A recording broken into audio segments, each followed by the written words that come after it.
Chapter 70. The Yi Qinghan that Yunlan spoke of. Once one saw a row of shops side by side after passing through the other path of the markets. One would see that there were still people coming and going, but there were less hawking and trading. Lu Muyen and the rest walked slowly along from the first shop.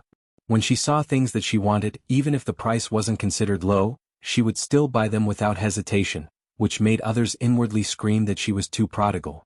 However, remembering that she not only had the huge sum of money she obtained from auctioning off the marrow cleansing pill last time, but she also currently had a flame unicorn beast's corpse with value not lower than the marrow cleansing pill, they began to feel more at ease. She indeed had the capital to be prodigal. Xiao Ziong and Yun Jin exchanged looks and couldn't help but sigh with emotion. Comparing oneself to another could definitely infuriate oneself to death. Does Mu Yen know who the girl who fought with you for the stone is? Yunlan walked beside Lu Muyen and asked with worry in his voice. The moment Lu Muyen heard his tone, she guessed that he definitely knew, so she smiled indicatively and asked, I don't really know, but it seems that cousin knows? She's from one of the 10 distinguished clans of the eastern region, the Xan clan's third young miss and the daughter of the main wife, Xan Xian. Because her talents were exceptional, so she's highly valued by the Xan clan. Yunlan paused, then added, she's arrogant and ostentatious and easily holds grudges. After you snatched what she wanted just now, I'm afraid she already ordered people to investigate your background. Arrogant and ostentatious? Lu Muyan's star-like black eyes revealed some nostalgia. To her back when she was in the spiritual world was what was considered true arrogance and ostentatious behavior. How could Xan Xian's restricted arrogance compare? However, that woman definitely wasn't an idiot, so it was best to guard against her in the future. Xan clan? Is it one of the 10 distinguished clans like maternal grandpa's Ling clan? Speaking of the Xan clan, Lu Muyen remembered what her mother said that day. Wasn't Xan clan one of the main clans that dropped stones on the Ling clan who had fallen into a well one and suppressed them on purpose? Yunlan nodded, that's right. But now, because Xan Xian's father had advanced to a sword sovereign expert, plus the plundering of the Ling clan's resources over the recent years, the Xan clan's ranking already leapt to number 5 among the 10 distinguished clans. The Ling clan was Lu Muyan's maternal grandfather's family, so he didn't want to conceal anything from her. The main reason that he didn't stop Lu Muyan, even though he clearly knew that Xan Xian wasn't someone they should offend, was because the two were bound to become enemies due to their clans. Stepping on the Ling clan to climb to the top, it must taste great. Let's just let them enjoy the satisfaction of standing on high grounds a little longer. Lu Muyan's eyes were full of coldness. Wasn't falling from a high place even worse? No wonder when she first met Xan Xian earlier, she had a premonition that she would forge a great feud with her. So it was because their identities already determined that they would become enemies. How's the relationship between Xan Xian and Xueling? Lu Muyen asked, raising her eyes to look at Yunlan. The situations concerning the 10 distinguished clans couldn't be obtained through investigations, and the general's mansion didn't know much either, so only someone like Yunlan, a child who was highly valued by the imperial family, could possibly know something. The Xan clan and the Shui clan have secretly cooperated for many years and their relationship's very good, but despite both being the daughter of the main wife, with excelling talents in their respective families, their relationship isn't compatible, to the point it was as if they were like fire and water, and they even clashed a few times. Yunlan naturally knew about how Xueling had annulled the engagement with Ling Fei Yang and considered Xueling to be very lowly in his eyes. They're both women favored by the heavens, so they'll definitely always compare themselves to the other, so it's natural they didn't like each other. Lu Muyen shrugged her shoulders with a smile. She only came into contact with Xan Xian for a short moment just now, but it wasn't hard to see that within the woman's arrogance, there carried a sense of viciousness. With such a temperament, it was natural that she didn't get along with a person she compared herself to like Xuelin, who was also a woman favored by the heavens. Not only did they clash because of this, but I've heard that they even secretly fought for the sake of a man. Yunlan revealed a rare look of interest in gossip. Lu Muyen didn't think that the two had such a grudge against each other and was slightly curious about what sort of man was able to make the two of them scramble for him, completely disregarding their own face. Fought for a man? Oh. Number 2 of the 10 distinguished clans, the Yi clan's young lord, Yi Qinghan. When Yunlan mentioned the name Yi Qinghan, a slight smile flashed through his eyes. Piyu? Yi Qinghan? Lu Muyen couldn't help but laugh aloud. She really couldn't imagine Yi Qinghan being fought over by two women. Come and read on our website Wuxia World site. Thanks, she believed that such an image was just too beautiful that she simply couldn't bear to look directly at it too. What's wrong? Yunlan was a little surprised and confused by Lu Muyan's reaction. Lu Muyan held back her gloating smile and shook her head. Nothing. Then did Yi Qinghan choose one of the two? Of course he didn't. Lu Muyan discovered that when Yunlan mentioned Yi Qinghan's tone, there was an indescribable emotion in his words. It wasn't like speaking of an enemy, but it wasn't like a friend either. Do you know Yi Qinghan? You believe his eyesight this much? I've met him a few times before. He's always been a person I wanted to surpass. Yunlan smiled softly. He was defeated by Yi Qinghan twice, and was unhappy within, but he had the determination to surpass that person. Person you want to surpass? You sure think highly of him. Speaking of Yi Qinghan, Lu Muyan also unconsciously revealed slight warmth in her eyes. It could be considered that he was the first friend she made after coming to this world. Yunlan nodded with a smile. That's right. He's a very good virtual opponent 3. His talent is definitely stronger than your elder brother and not weaker. Hearing Yunlan think so highly of Yi Qingyan, Lu Muyan nodded. Last time at the Blazing Mountain Range, she was certain Yi Qinghan still concealed quite a bit of his strength. Yi Qinghan definitely would participate in the competition to vie for one of the quotas between the 10 distinguished clans, so they would most likely meet in the Glacial Mountain Range. She guessed that the Yi Qingyan, after taking the marrow cleansing pill, should have already broken through to the strength of a Sword King. What are you two muttering there about? Xiao Ziong walked over beside the two and said as he looked at Lu Muyan, "Come and see what you think about this spiritual herb?" Ever since Xiao Ziong knew that Lu Muyan was a grade 1 alchemist and had a powerful alchemist master, his attitude towards her had improved. It wasn't because of the master behind her, but it was simply because it felt as if they were like-minded people. Lu Muyan didn't dislike people like Xiao Ziong, who was straightforward and crude as she followed him to the counter to choose a few spiritual herbs. Then they wandered around all the shops, but they didn't gain as much as they did in the free trade zone. Although Lu Muyan did manage to buy a few spiritual herbs required for some pills, but she didn't meet any previous high-level spiritual herbs. After exiting the markets, and after Lu Muyan and Yunlan discussed the promised alliance with each other in the Glacial Mountain Range, Lu Muyan took Huashao and left with Lu Mu Bai. Qi Yixian didn't thicken his face and follow. He also knew that Lu Muyan had things to discuss with Huashao and it was inconvenient for him to interfere. Qi Yixian had a fairly good relationship with Yunlan and the others, so he was also invited to be a part of the alliance. After parting ways with Lu Muyan, he went to the inn where Yun Jin and the others stayed to discuss the matter of the alliance. Except the bitterness in his heart only grew stronger. He clenched his fists tightly. When facing Lu Muyan, who was becoming more and more outstanding, he began to feel pressured. Chapter 71. Lead Huashao by the nose. Lu Muyan took Huashao to the inn where the academy students stayed, found a vacant room, and set up a soundproof array. Then she took out a pot of spiritual tea and poured a cup for Lu Mu Bai and Huashao each. After passing the teacup to Huashao, she asked him, "What's your name?" Huashao. Huashao stared at the golden, rich and fragrant spiritual tea, held it to the tip of his nose and sniffed with an intoxicated expression, taking a sip as if it simply wasn't enough. Great tea. The corner of Lu Muyan's mouth couldn't help but twitch upon seeing Huashao look as if he had never seen anything good in his entire life. Didn't they say smithing and alchemy were extremely wealthy professions? How could this person look as if he had never seen this world before? How old are you? 36. Huashao sipped the spiritual tea in small mouthfuls while answering the boring questions posed by the woman opposite. Lu Muyan looked at him from head to toe.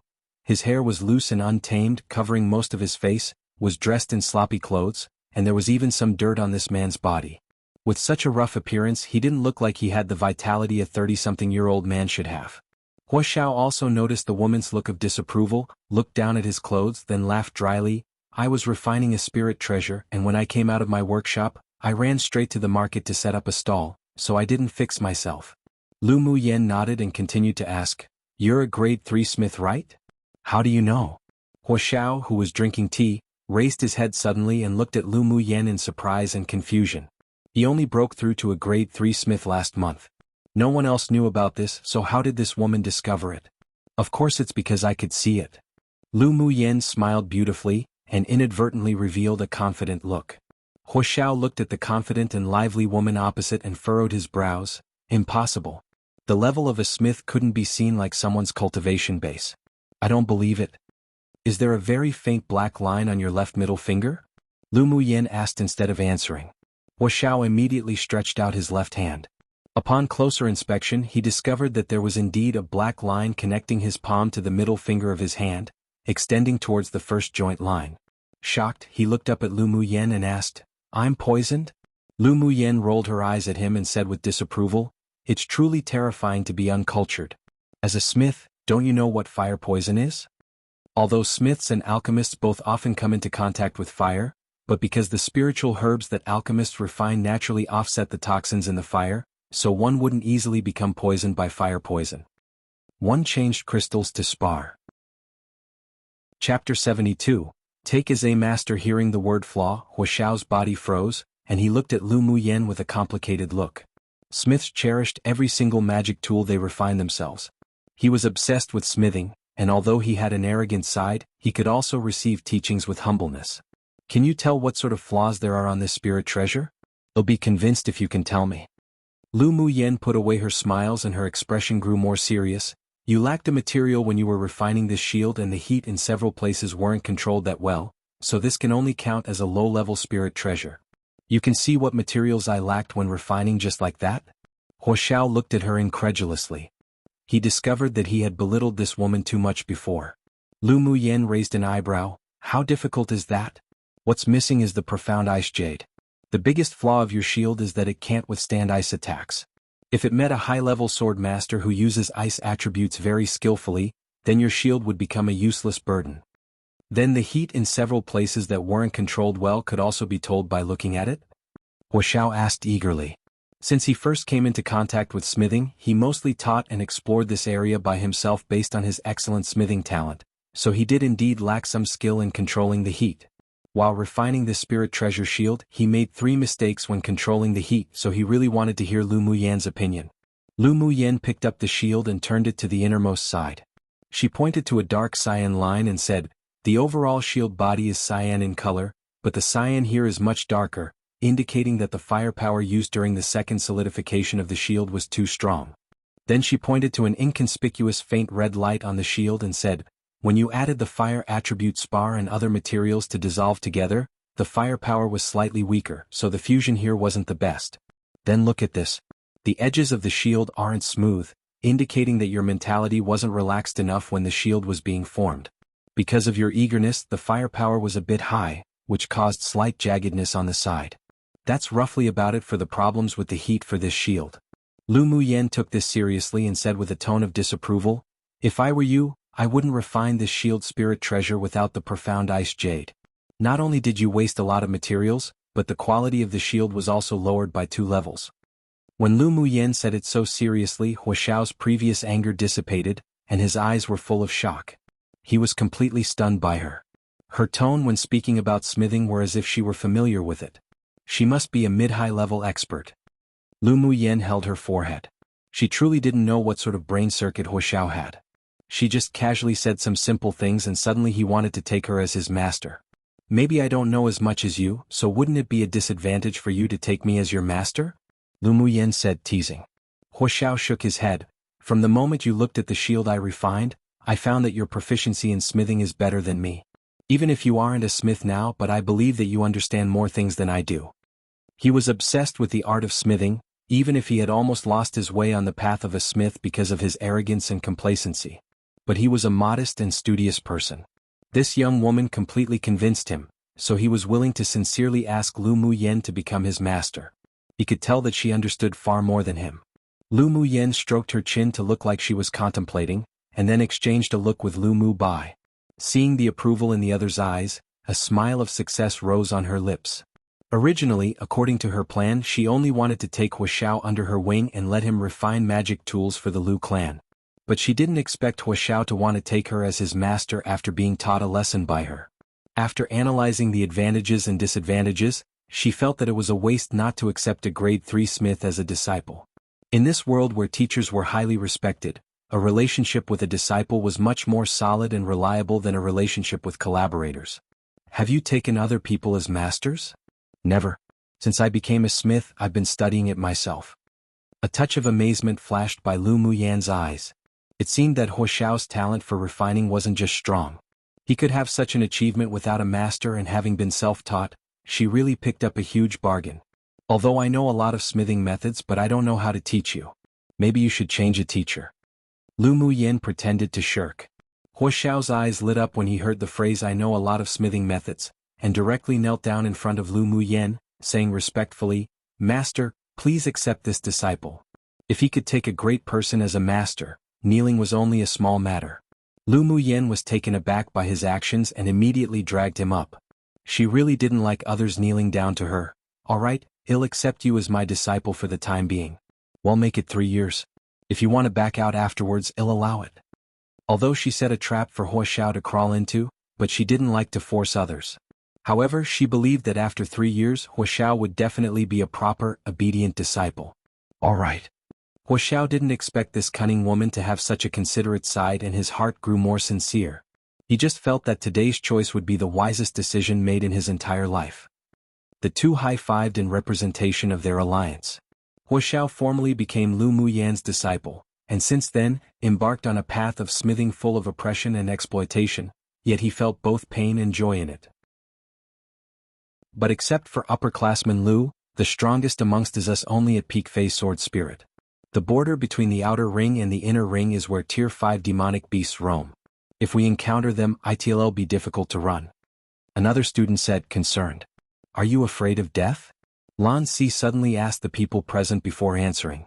Not afraid.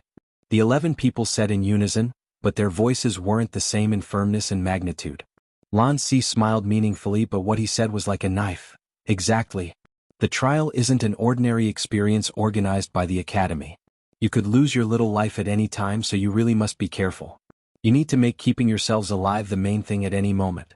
If you emerge above the rest this time, you'll still face danger or death at any time when you participate in the tournament for hegemony. This was the path of the strong. Then Lan Si's tone switched and he put away his smile, replacing it with an unprecedented seriousness. Of course, if some of you are afraid of encountering danger, the fact that you die anywhere without even a burial, then you can still withdraw now. Hearing this, a few people turned pale and showed some expressions of struggles.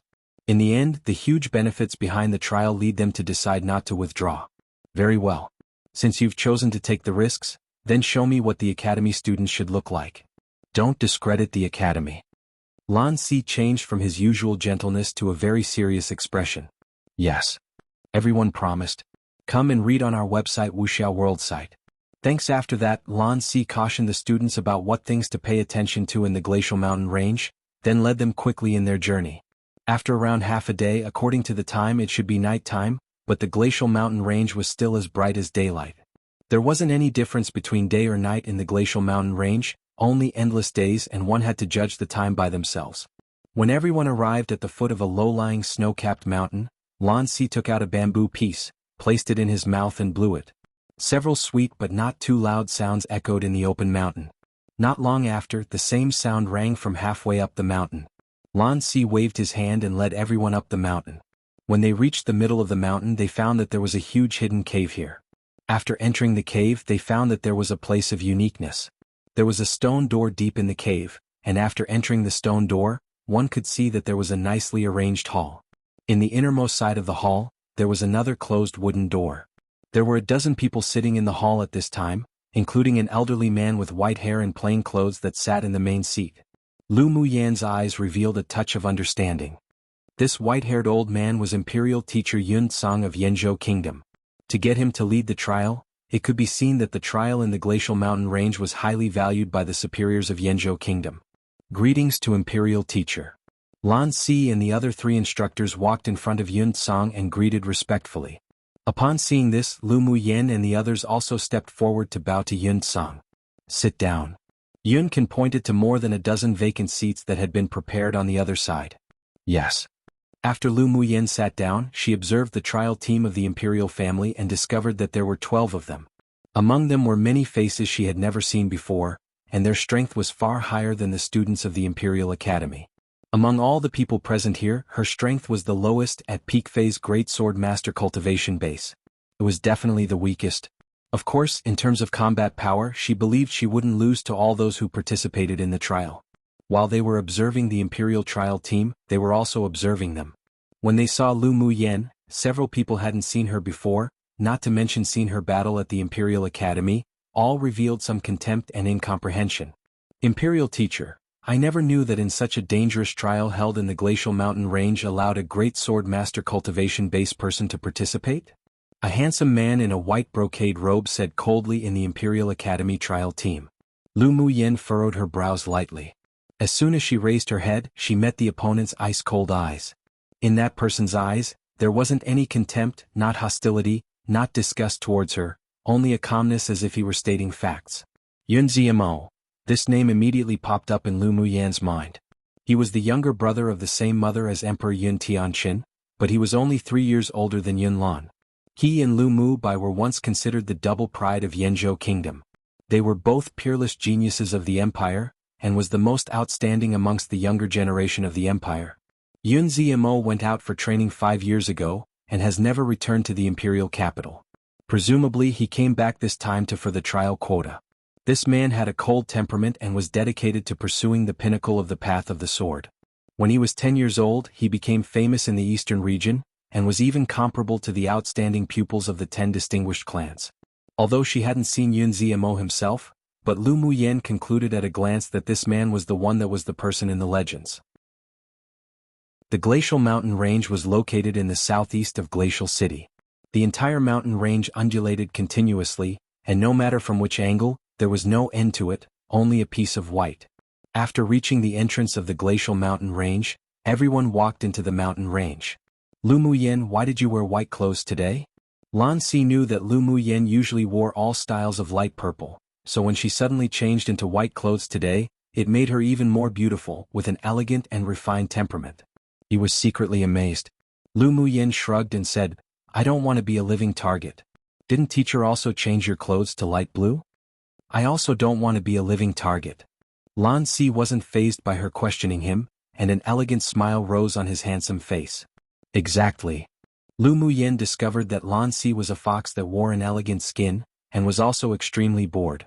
Along the way from time to time, they encountered groups of mercenaries or individual adventurers in the glacial mountain range. They just looked at each other and left separately. In such a dangerous place, everyone rarely spoke with unfamiliar people. After walking for around more than 2 hours, they completely entered the periphery of the glacial mountain range. The glacial mountain range was the same as the other treacherous zones. They're divided into the periphery, outer ring, the border between the outer ring and the inner ring and the center ring. With your cultivation base, you can only move in the border between the outer ring and inner ring. You must not go deep into the inner ring and the center ring, otherwise you'll most likely not return and be left with no corpse. Lan Si introduced the situation of the glacial mountain range to everyone as they walked. The border between the outer ring and the inner ring mostly has tier 5 demonic beasts, but from time to time, there will be higher level demonic beasts appearing. When you encounter them, the first thing to do is run. Don't feel embarrassed by it, the most important thing is to save your life. And the inner ring of the glacial mountain range is where even I don't dare go deep. That's tier 6 demonic beasts territory. The kings of the demonic beasts occupy their own areas, and if someone accidentally breaks into their territory, then their end will definitely be miserable. Lan Si wore a joking smile on his lips. Of course, if you don't believe me, you can go try it. Take responsibility for the outcome yourself though. Teacher, then which ring are we training in? The outer ring? A student couldn't help but ask. Lan Si glanced at him and smiled, saying, Do you think that's possible? The trial isn't as simple as you think, so the place where you'll participate in the trial is the border between the outer ring and the inner ring. But except for upperclassman Lu, the strongest amongst us only at peak phase sword spirit. The border between the outer ring and the inner ring is where tier 5 demonic beasts roam. If we encounter them, it'll be difficult to run. Another student said, concerned. Are you afraid of death? Lan Si suddenly asked the people present before answering. Not afraid. The 11 people said in unison, but their voices weren't the same in firmness and magnitude. Lan Si smiled meaningfully, but what he said was like a knife. Exactly. The trial isn't an ordinary experience organized by the academy. You could lose your little life at any time, so you really must be careful. You need to make keeping yourselves alive the main thing at any moment. If you emerge above the rest this time, you'll still face danger or death at any time when you participate in the tournament for hegemony. This was the path of the strong.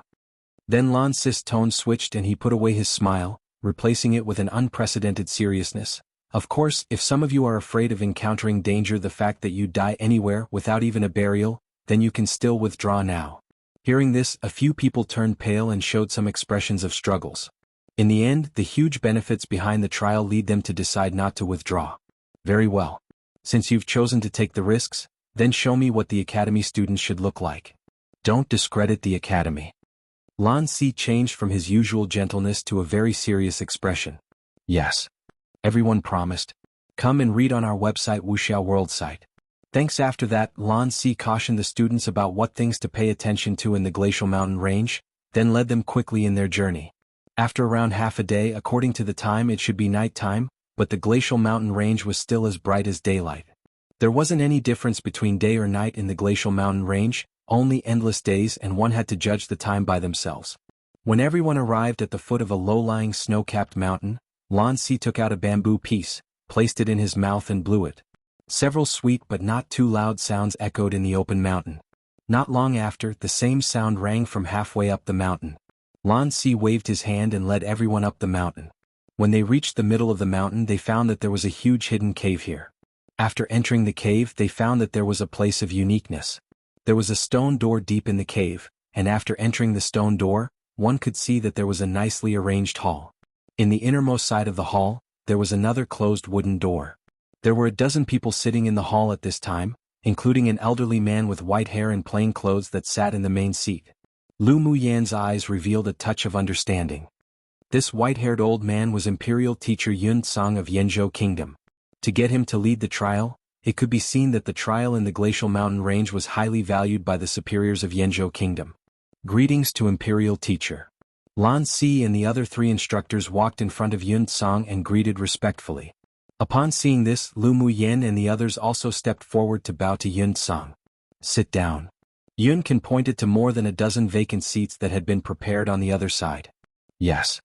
After Lu Muyan sat down, she observed the trial team of the imperial family and discovered that there were 12 of them. Among them were many faces she had never seen before, and their strength was far higher than the students of the Imperial Academy. Among all the people present here, her strength was the lowest at peak phase Great Sword Master cultivation base. It was definitely the weakest. Of course, in terms of combat power, she believed she wouldn't lose to all those who participated in the trial.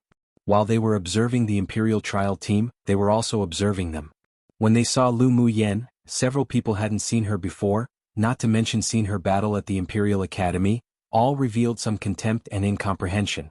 Imperial Teacher, I never knew that in such a dangerous trial held in the glacial mountain range allowed a Great Sword Master cultivation base person to participate? A handsome man in a white brocade robe said coldly in the Imperial Academy trial team. Lu Muyan furrowed her brows lightly. As soon as she raised her head, she met the opponent's ice-cold eyes. In that person's eyes, there wasn't any contempt, not hostility, not disgust towards her, only a calmness as if he were stating facts. Yun Ziamo. This name immediately popped up in Lu Muyan's mind. He was the younger brother of the same mother as Emperor Yun Tianqin, but he was only 3 years older than Yun Lan. He and Lu Mubai were once considered the double pride of Yenzhou Kingdom. They were both peerless geniuses of the empire, and was the most outstanding amongst the younger generation of the empire. Yun Ziamo went out for training 5 years ago, and has never returned to the imperial capital. Presumably he came back this time for the trial quota. This man had a cold temperament and was dedicated to pursuing the pinnacle of the path of the sword. When he was 10 years old, he became famous in the eastern region, and was even comparable to the outstanding pupils of the 10 distinguished clans. Although she hadn't seen Yun Ziamo himself, but Lu Muyan concluded at a glance that this man was the one that was the person in the legends. The moment Yun Ziamo's voice fell, everyone in the room cast their gazes to Lu Muyan. Lu Mubei's expression darkened slightly and his brows furrowed together unhappily. Just when he wanted to speak, Lu Muyan tugged his sleeve to stop him. Do you mean Lu Muyan? She won the first place in the freshman's earth class, and she obtained the place with her own abilities. Among the people sitting here, only Lu Muyan was at the Great Sword Master cultivation stage. Who Yun Ziamo was referring to was evident, so Yun Tsang explained with an amicable expression. After thinking a little, he added, she defeated a middle-phase sword spirit strength student. Yun Ziamo raised his eyes and glanced at Lu Muyan coldly, nodded to Yun Tsang and stopped talking. Yun Tsang knew what sort of temperament Yun Ziamo had, but he also didn't want Lu Muyan to misunderstand him. The imperial family still wanted to exchange the marrow-cleansing pill from Lu Muyen for Yun Zmo to use in preparation for the continental tournament for hegemony. He couldn't let any misunderstandings form between the two. "Lu girl, Zmo is your captain for the selection trial this time, so he also asked this out of consideration for safety reasons. Don't think too much into it." Yun Zhang looked at Lu Muyen with an amicable smile. Lu Muyen sneered, "Just say that you're afraid he'll be holding everyone back. Why make it sound so pompous?" There was a smile, yet not quite a smile, on her lips. Although she knew Yun Zmo didn't deliberately target herself, but this sort of roundabout way of saying she would hold everyone back still made her unhappy. Who knew who's be the one to hold others back? Her words that left no face made the expressions of many people change. Yun Zmo was the #1 cultivator among the younger generation in the empire, and he had an extremely cold temperament. Almost no one dared to provoke him, not to mention choke him like this. They didn't know whether it was because Lu Muyen had nothing to fear as she had a strong backing, or because she didn't know any better. Being young sure made one courageous. "I sure do not like to hear such words you've said, young Miss Lu. My young royal uncle is also thinking for everyone's safety. He only spoke the truth. Why are you this angry?" A yellow-clothed woman who sat beside Yun Xen revealed a look of displeasure when looking at Lu Muyen. Her meaning was very clear. "You are either one to hold us back. What my royal uncle said was right, so now you're only angry because you feel guilty." They were all elites amongst the younger generation. In order to participate in the trial competition, they had all been in closed-door cultivation until now, so they didn't watch the grand competition. In her eyes, Lu Muyen was still the well-known trash of the empire. It must been mostly luck to be able to defeat a sword-spirit student. "Spoke the truth. With which eye of yours did you see that he'll be dragging you guys down? Or maybe your younger royal uncle has the ability to predict the future. If you just pulled a guess out from thin air, then please keep your mouth shut." Lu Muyen sneered, "He'll keep my own life safe during the trial, so I won't need you elites of the empire to be concerned about it." Although Lan Si had warned them that if they caused trouble for themselves, which end up taking their own lives, then they must take responsibility for that themselves. She knew that to be the truth, but the superiors of Yenzhou Kingdom wouldn't, as much as possible, let those that participated in the trial to die. And Yun Zmo, expectedly, should be one of the people from the two teams they would have secretly ordered to take care of in the trial. Her choosing to participate in the trial meant that she naturally had certainty of success. At the very least, she wouldn't be worse off than anyone in this room in terms of having life-saving skills. She didn't need anyone to protect her. Facing Yun Zmo's doubts, Lu Muyen actually wasn't that angry. She felt that Yun Zmo didn't have malicious intent towards her, and instead, it was the other members of the imperial team that looked down on her greatly. Except, after coming to this world, she had already grown accustomed to these strange eyes she occasionally received. The reason why she deliberately created conflict and counterattacked was so that she could more conveniently facilitate the implementation of her plan. She came to the glacial mountain range not only to participate in the trial, but also because she had a very important thing to do, that is, to find the deep orchid and refine the foundation establishment pill. When that time came, it was naturally impossible to act with these people. "That's what you said, don't regret it when the time comes." Yun Gu smiled with ridicule and looked down upon Lu Muyen with extreme disdain. "Yun Gu, shut up." Yun Lan furrowed his brows and berated roughly, suddenly feeling a sense of disgust towards this younger sister of a different mother. Come and read on our website Wuxia World site. Thanks. Yun Gu didn't expect that his royal brother would scold her for Lu Muyen's sake, revealed an unconvinced expression, but didn't say anything again. Lu Muyen can go and seek death as long as it didn't implicate them. It wasn't like she would help her anyways. In the imperial team, all but Yun Lan cast looks of hostility towards Lu Muyen. Yun Zmo was their legend, was their object of worship, and they couldn't tolerate Lu Muyen belittling and slandering him so. Yun Zmo remained sitting coldly and expressionlessly, providing no indication of anything. He didn't mean to look down on Lu Muyen, not did he believe that she would hold them back. He simply routinely asked the members of the trial teams about their situation. The cultivation base that Lu Muyen displayed was only a great sword master. With such strength, it was extremely dangerous to do missions in the border between the outer ring and the inner ring. To be more precise, it was impossible to stay alive. He meant for it to be a reminder but ended up blundering. However, his temper was always cold, so he didn't intend to explain. This time he not only had to participate in the trial to compete for a place, but he also shouldered the responsibility of looking after other people as much as he could. He couldn't be willful, so no matter what Lu Muyen said, if she was really in danger, he would still take action. Yun Song took a deep look at Yun Gu and already had determined the result of her trial in his heart. Alright, I'm going to talk about the rules of the trial now. Yun Song understood not to mention what happened just now. It was useless to say any more, and he could only hope that Lu Muyen wouldn't hold a grudge against Yun Ziamo because of such a trivial matter. In the trial between your two teams, you would compete for the 6 quotas that allowed you to participate in the continental tournament for hegemony. And your trial this time was divided into 3 main segments. First, all of you will set off from here and head for the border between the outer ring and the inner rind of the glacial mountain range, during which no internal fighting is allowed. Second, after arriving you can freely form teams and complete 2 missions each. Those that don't complete them will be eliminated. And third, the remaining people could still form teams freely, and the 6 people who have completed the final mission will be the winners. The content of the missions will be told to you by this old man when arrive at the given locations on the outer and inner rings of the glacial mountain range. Yun Song glanced sharply at the 2 teams and said with a stern warning, "You are allowed to snatch any mission article from anyone in the trial, but you are never allowed to deliberately kill each other. Offenders will be killed without mercy." These trial rules were all set to adapt to the continental tournament for hegemony. Allowing them to form teams was so that the future 6 could adjust to and support each other when they enter the tournament for hegemony and compete with players from other countries. While allowing the trial members to compete with each other was so that they could understand the cruelty of the world and better train their resilience and mind. Yes. Everyone replied in unison. Don't be relying on luck. Even the periphery of the glacial mountain range is extremely dangerous. Everything you do should sit on the premise that you are kept alive. Don't force anything. Yun Clan panned the room and emphasized the issue of safety again. The people who sat here were all outstanding among the younger generation of Yanzhou Kingdom. He didn't wish anyone to fall after the trial, and even if it was unavoidable, he hoped to at least minimize the loss. Yes.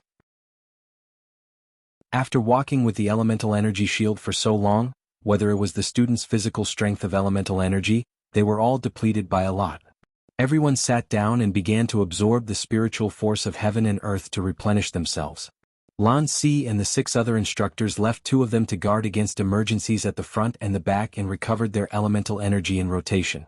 After sitting down, Lu Muyen raised her head and looked deeply at the cave that she could see no end to, and an ominous feeling rose in her heart without warning.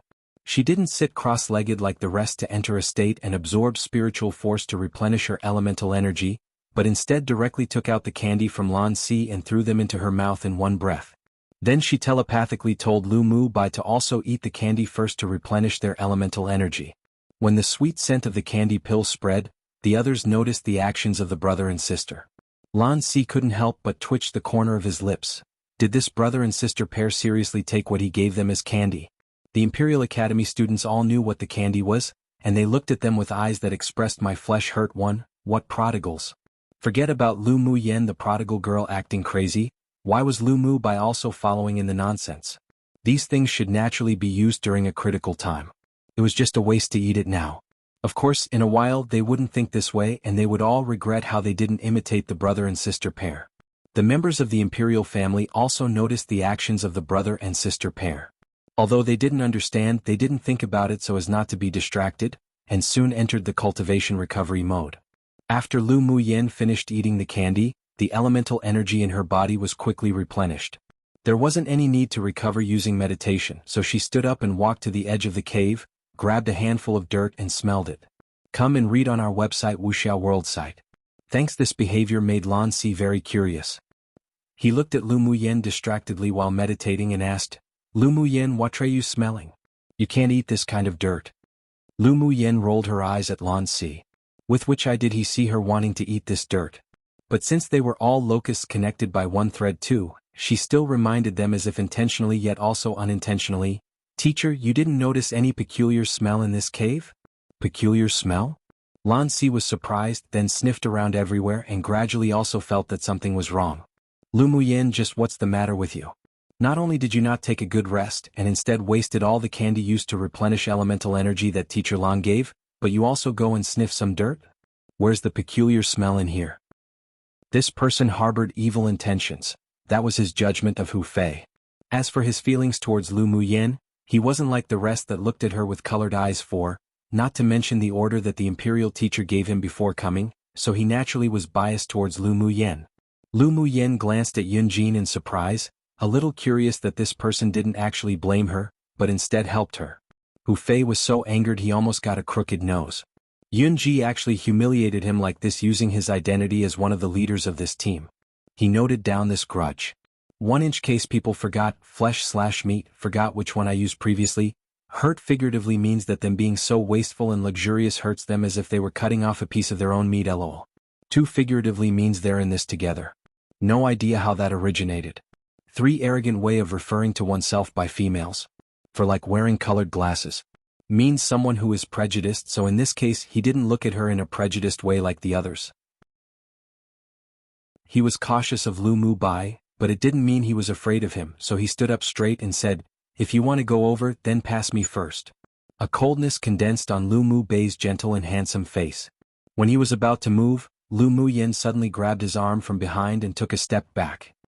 He looked at her in confusion. Lu Muyen's gaze was transfixed on the endless cave, sighed and said, "It's coming." No one understood her behavior, let alone what she meant by "it's coming." "Quickly step back, be careful." Lan Si shouted suddenly, stretched out both his hands and sucked hard. The 2 students who were sitting near the side of the cave was grabbed by him.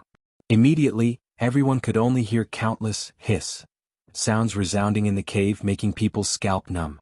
But before anyone could react, they saw countless small blue serpents that were as thick as one's arm slither out of the endless cave and towards them swiftly.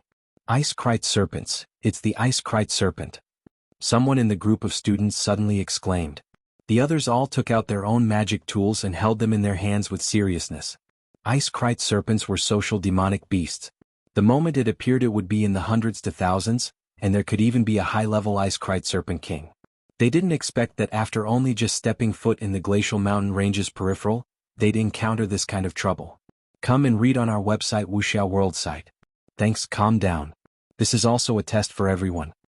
Yunji said with furrowed his brows as he looked at the chaotic crowd. Currently, Lu Muyen's eyes weren't on the Ice-Krite serpents that were slithering towards them, but instead continued to stare at the depths of the cave with emotions that others couldn't understand. Lu Muyen squinted at Mo Yen on her shoulder and twitched the corners of her mouth. "You want me to go kill the Tier 5 Ice-Krite serpent king in the cave?" A determination to win flashed across Mo Yen's eyes and he telepathically replied, "Its demonic beast crystal core is useful to me. Do you think that with my current cultivation base I can pass through tens of thousands of Ice-Krite serpents ranging from Tier 2 to Tier 4, and rush in alone to kill the Ice-Krite serpent king for you?" Lu Muyen rolled her eyes. "You must still be asleep. Don't you have a kind of powder that can paralyze demonic beasts for a short period of time? It should be easy to deal with these little serpents, right? It'll help you after we rush in." Mo Yan's voice carried with it a sense of certainty. Lu Muyen took a breath. This damn spirit pet. Just who was the master? But towards Mo Yan's proposal she felt a little tempted. But let these people suffer a bit before we take action. Perfect to help us share some burdens. Mo Yan sneered. He definitely hadn't forgotten how these people belittled Lu Muyen just now. The master he had temporarily recognized wasn't someone anyone could bully. Lu Muyen nodded in agreement. The reason why she was too lazy to argue with Yungu just now was because she had discovered that the serpents at the depths of this cave had awakened because of their aura. Now she'll just let these elites of the empire to have a taste of the Ice-Krite serpents first. She wasn't a bad person nor a villain, but she definitely wasn't a good person either. It was only acceptable to punish them a little. Besides, with her current cultivation base, it was indeed difficult for her, even if she wanted to deal with all the Ice-Krite serpents. Lan Si held a thin, translucent green sword and swung a few times at the serpents that had crawled over. Several aggressive sword auras with dense pressure swept towards them. The hundreds of Ice-Krite serpents in the front 2 rows were chopped into numerous pieces. Yun Ziamo also commanded the others to kill the Ice-Krite serpents that approached them. Right now, everyone just wanted to get out of the cave as soon as possible, but no one thought that before they could even approach the exit the same hiss sound sounded. No one knew from where another group of Ice-Krite serpents slithered out and blocked the exit completely. Lan Si waved the long sword in his hand and recalled Lu Muyen's unusual state after entering the cave. So it seemed that she used the fastest way to restore her elemental energy because she felt danger. When he remembered her act of smelling the dirt, he couldn't help but sigh within that Lu Muyen's nose was just so good. He looked around at the serpents that circled them in all directions and couldn't help but ask, "Lu Muyen, what do you think we should do?" "Do cold food with dressing 1. So now they knew to ask her for her opinion. What about when she asked them to leave the cave as soon as possible? Didn't one by one they told her to get out? Lan Si was speechless for a moment. Lu Muyan's temperament really was rather strong, but he could understand it. The moment she mentioned that something smelled weird, he felt that something was wrong in this cave too. When she asked to leave, he was confused and was about to ask for the reason, but who knew that it would be interrupted by Hu Fei and Yun Go? In fact, he was also rather wronged. He really didn't doubt Lu Muyan was acting foolishly. At this time, many people also remembered what occurred before. Although they still wondered why Lu Muyan knew that there were dangers hidden in this cave, but more people were blaming Hu Fei and Yun Go for being meddlesome. If they hadn't stepped out and delayed time, then they wouldn't be besieged by this huge number of serpents right now. Okay, I tried ha. In Chinese, there's a common way to answer someone when they ask, "What should we do?" Zhenmi Ban. If you want to answer in a non-serious way, bickering way, and or a sarcastic way, you'd answer with something along the lines of dress cold food with sauce, Liang Ban, especially if you don't know the answer to the question to begin with. Is probably used because ban and ban sound exactly the same, just spelled differently and mean different things, so they chose that commonality and someone I guess just randomly used that word one day and it was made popular. It makes no sense, but that's the point I guess. There is one more meaning behind it though, to ignore the situation/problem. Which actually makes the word rather suiting because it means cold. And I guess it's also like saying to give the situation/problem the cold shoulder. Could also be used to describe desolation, disappointment, heart sinking, etc. Take with that information what you will, ha ha ha. That's just my understanding based on years of hearing and reading that word and a brief Baidu search with Chinese answers while translating XD. Oops, sorry for being a few minutes late. That's on me and my poor time management skills. Chapter 78, Battle the Ice-Krite Serpent King, Hiss Hiss. The entire cave was surrounded by a huge amount of ice-krite serpents that flicked their forked tongues. Lu Muyan took out the golden long whip and whipped the serpents that closed in on her from time to time. She used her silk missteps to maneuver around and secretly stuffed small paper bags with powdered drugs to Lu Mu Bai, Yun Lan and the rest. In a moment, scatter the powder on the surrounding snakes. They'll temporarily lose their ability to move and they'll be frozen. Seeing the countless casualties among the serpents on the ground, she telepathically spoke to them in secret. The people were surprised after receiving her telepathic words, but they held the powder she gave them tightly in their hands and prepared to move at the right moment. Elder brother, in going into the cave for a while, help cover for me. Lu Muyan moved beside Lu Mu Bai and telepathically told him. Lu Mu Bai swung his sword to kill the serpents that attacked while furrowing his brows and said disapprovingly, "What are you doing going deeper in?" Mo Yen moved his dangerous down eyes, and his tone carried with it an inherent domineering attitude and self-confidence. Just help cover for me, I'll be back soon. She mobilized the spiritual energy within her. She couldn't always rely on others when encountering difficulties, and flicked towards the void. Not to mention she had a way to deal with the serpent blood rose in the sky. Lu Mu Bai then she stretched out her hand to draw four talisman the nature of his younger sister. Spiritual energy no one could stop what she set her mind on doing. Only then did she carefully leapt into the cave. After swinging his sword to clear out a portion of the obstacles, land on the ground by the cave. Go, but you must be careful. Extremely cold icicle. If you're not out in an hour, then he'll go in to look for you. Lu Mu Yen was vigilant throughout. So the moment she landed, she quickly utilized her silk missteps to maneuver and move towards the inside of the cave quietly just shot past her shoulder and embedded into the wall behind her. Under Yan's deliberate release of pressure, she moved a few steps again and stood on a relatively safe high rock. And in only moments she had arrived deeper into the cave. She met a pair of cold serpent eyes. And her action also fell in the eyes of Lan Si and Yun opposite her was coiled on a huge ice pillar. Say anything about its whole body was icy blue. After taking a silent look, scales they retrieved their gaze and continued to kill the overwhelming serpents. And stared at Mo Yen. The cave was completely dark and the walls were slippery. Seeing the ice-krite after she left the crowd at Mo Yen as she took out a night luminous pearl from her interspatial ring, smiled and said, instantly illuminated 10 meters of her surroundings.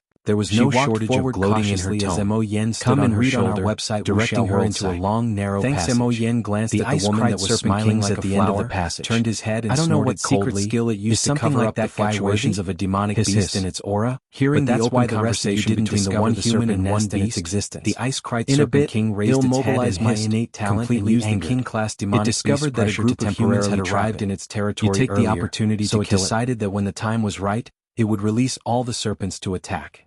It initially wanted to wait for the humans to be bitten to death before going out and swallowing it into its stomach to refine them, but it didn't expect that there would be a weak human who would break in first. The most important thing was that on the shoulder of this weak person, there was a mysterious demonic beast that resembled a fire cloud mink. Yet it made it feel as if its energy and blood inflated, and a thirst for it was birthed spontaneously. There was a voice in its heart that kept telling it that as long as it swallowed and refined the little white beast opposite, it would be able to break through to a Tier 6 demonic beast.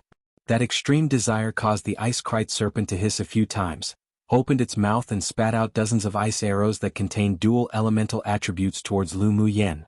It wanted to kill the one human and one beast before it and devour them. Lu Muyen darted away and maneuvered around the ice cave ceaselessly. Chapter 79, Kill, Explode. Lu Muyen's cold voice fell and one of the characters on the ribbon-like talisman incantation that wound around the ice-krite serpent king leapt out and transformed into a transparent cyan dragon with dense spiritual energy that whistled out and plunged directly into the ice-krite serpent king's heart. The huge mouth of the ice-krite serpent king halted above Mo Yan's head and its eyes instantly turned bloodshot. Suddenly, its body limped and it collapsed onto the ice-cold floor heavily. It curled into a ball as if it was in extreme pain. But it wasn't over. If one listened carefully, there was actually a muffled sound that resounded from within the ice-krite serpent's body, like firecrackers that had been lit. Hiss hiss. The ice-krite serpent king moved in pain and hovered above the giant ice pillar, hitting the icicle continuously from head to tail. Its internal organs were slowly being corroded by the spiritual energy talisman dragon, which then exploded in its body.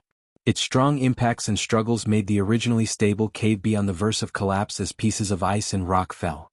Lu Muyen narrowed her eyes, stretched out two fingers and drew in the air again.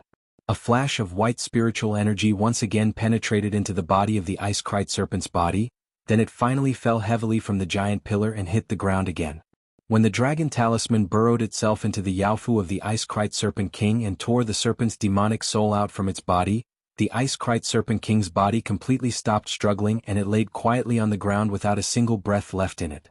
Lu Muyen waved her hand and the half-ciyuan-long one-transparent talisman dragon cheerfully flew over, holding the ice-krite serpent king's demonic soul, and landed on her hand. She smiled softly, then the talisman dragon disappeared into her body, while the demonic soul was trapped within a new spiritual talisman that she drew. "This is useful to you?" Lu Muyen threw the transparent ball that imprisoned the ice-krite serpent king's demonic soul to Mo Yen. Mo Yen opened his mouth and swallowed the demonic soul of the ice-krite serpent. The spiritual talisman drawn by Lu Muyen was also broken in his mouth. Lu Muyen took a few steps forward and nodded with satisfaction as she looked at the intact ice-krite serpent king corpse. It would be more appropriate for this corpse to be taken back to Huoshao to be refined into a few magic tools that shed gift to her family. Although the corpse of the flame unicorn beast was Tier 6, but no one except her in the Lu clan had comprehended the fire elemental energy attribute, so the magic tools refined from the flame unicorn beast's scales weren't suitable for them. She took out a dagger from her interspatial ring and directly inserted it into the ice-krite serpent's head. Then she channeled her elemental energy to crack it open, and with a grab, two blue crystal cores, one deep, one light, landed in her hand. Who expected that the talent of the ice-krite serpent king wasn't that bad? It actually condensed two crystal cores of different attributes. Luckily it only recently advanced to Tier 5 demonic beast, otherwise we would have to use some of our trump cards to kill it today. Lu Muyen played with the crystal core in her hand and raised an eyebrow at Mo Yen. Mo Yen didn't even glance at the corpse on the ground and jumped directly onto Lu Muyen's shoulder. His voice was cold as usual. "You still have some trump cards?" He also went to watch the Academy's grand competition that Lu Muyen participated in last time. Her strength was unexpected, and her combat power was extraordinary. It truly did give him a little surprise that day. But he didn't expect that he still underestimated this woman. Today he hadn't even seen the methods that Lu Muyen used to kill the ice-krite serpent king before, even when he was at the peak of his strength. With such methods, it would even make him cautious and fearful if they weren't in a contractual relationship. But when he was already shocked by it, Lu Muyen actually told him that she still had more trump cards.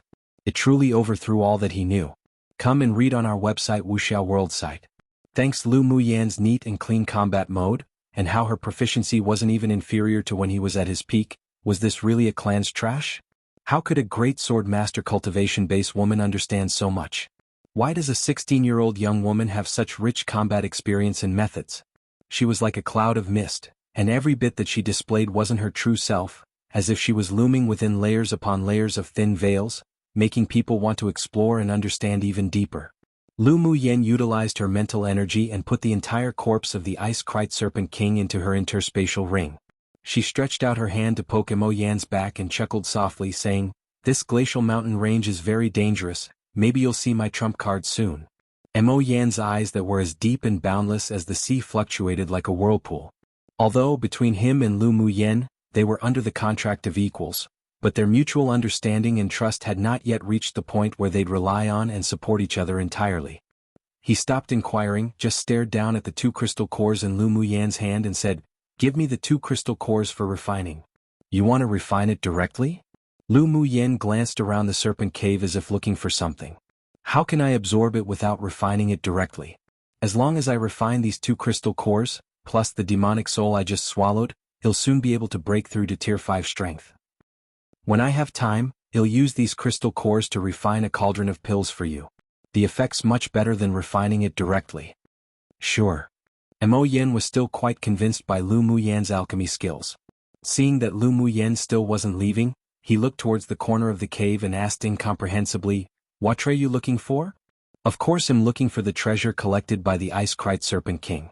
It's been in this glacial mountain range for so many years, it's impossible for it to not have collected the spiritual herbs and spiritual items here." Lu Muyen used the whip to remove an ice stone as she explained to Mo Yen. Mo Yen couldn't help but twitch the corner of his eyes. This woman really didn't let go of anything. Then he said jokingly, "I'm the best at finding spiritual herbs and spiritual items." When Lu Muyen saw that there was nothing under the removed ice stone, she was a little disappointed, but then she suddenly heard Mo Yan's words and couldn't help but knock her head lightly with her knuckle. "That's right. How could I have forgotten you still have that talent?" Seeing Mo Yen lying aloofly on her shoulder, she grabbed him and tossed him out. "Don't just know how to enjoy and not do work, go find the treasure." Mo Yen turned his head and headed towards the left side of the cave in a bad mood. He had lived for so long and no one had dared to toss him. Lu Muyen really was the first person. But he didn't dislike such actions, and even a sense of the desire to coddle someone, that had never appeared before, rose in his heart. He really was being infected by this black-bellied woman. A spirit devourer's sensitivity to spiritual herbs were hundreds of times stronger than Firecloud Mink's. He only casually sniffed around and already confirmed the location of the Ice-Krite Serpent's treasure. He stood atop an ice stone that wasn't quite large nor small and said, "The things are placed beneath this ice stone, come get it yourself." Lu Muyen's eyes lit up and her stunning little face displayed a gleeful smile. After Mo Yen leapt onto her shoulder again, she waved her whip and smashed the ice stone in half. Sure enough, beneath the stone she discovered a large hole. She raised the corners of her lips, plunged the whip into the hole skillfully, and with a tug, the treasures that the Ice-Krite Serpent King had prized over the years all entered her interspatial ring. However, due to the time constraints, she didn't investigate it immediately, but instead used her silk mist steps and leapt towards the entrance. After exiting the cave's entrance, she also used her elemental energy to strike down the ice mountain's loose gravel to seal the entrance. After completing all this, she swiftly headed towards the trial teams. Now that the Ice-Krite Serpent King was dead, the commands that controlled the group of serpents would also disappear.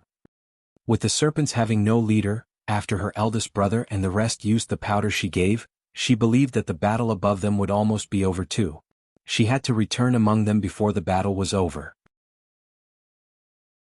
It wasn't far ahead, and if she spread her mental energy, then she could find out what was happening there, but there was a demonic sense that was super strong, where with one casual sweep, the demonic beast could know what was occurring 1,000 li away, so she naturally knew to put it to good use. A group of humans and a demonic beast pack encountered each other, but it was solved quickly. The strength of that group is much stronger than your group. Mo Yen laid on Lu Muyen's shoulder and replied lazily. Lu Muyen stroked her chin, and the corner of her lips rose into an arc. The group of people ahead should undoubtedly be the pupils of the 10 distinguished clans. Not long after, Lan Si sent a signal to continue ahead, so Ji Xian rushed over with everyone. After passing through the woods, one saw many tier 3 and 4 demonic beast corpses lying in the open ground. There were some people sitting separately on clean grass, and they appeared to be a small team. "You guys come to rest as well for a bit." Lan Si pointed to a clean, open space to let the students of Yanzhou Kingdom rest, while he himself stood with 2 middle-aged men to chat, seeming to be acquaintances. Lu Muyen swept the 2 groups of people and a smile rose in her eyes, but she didn't take the initiative to step forward.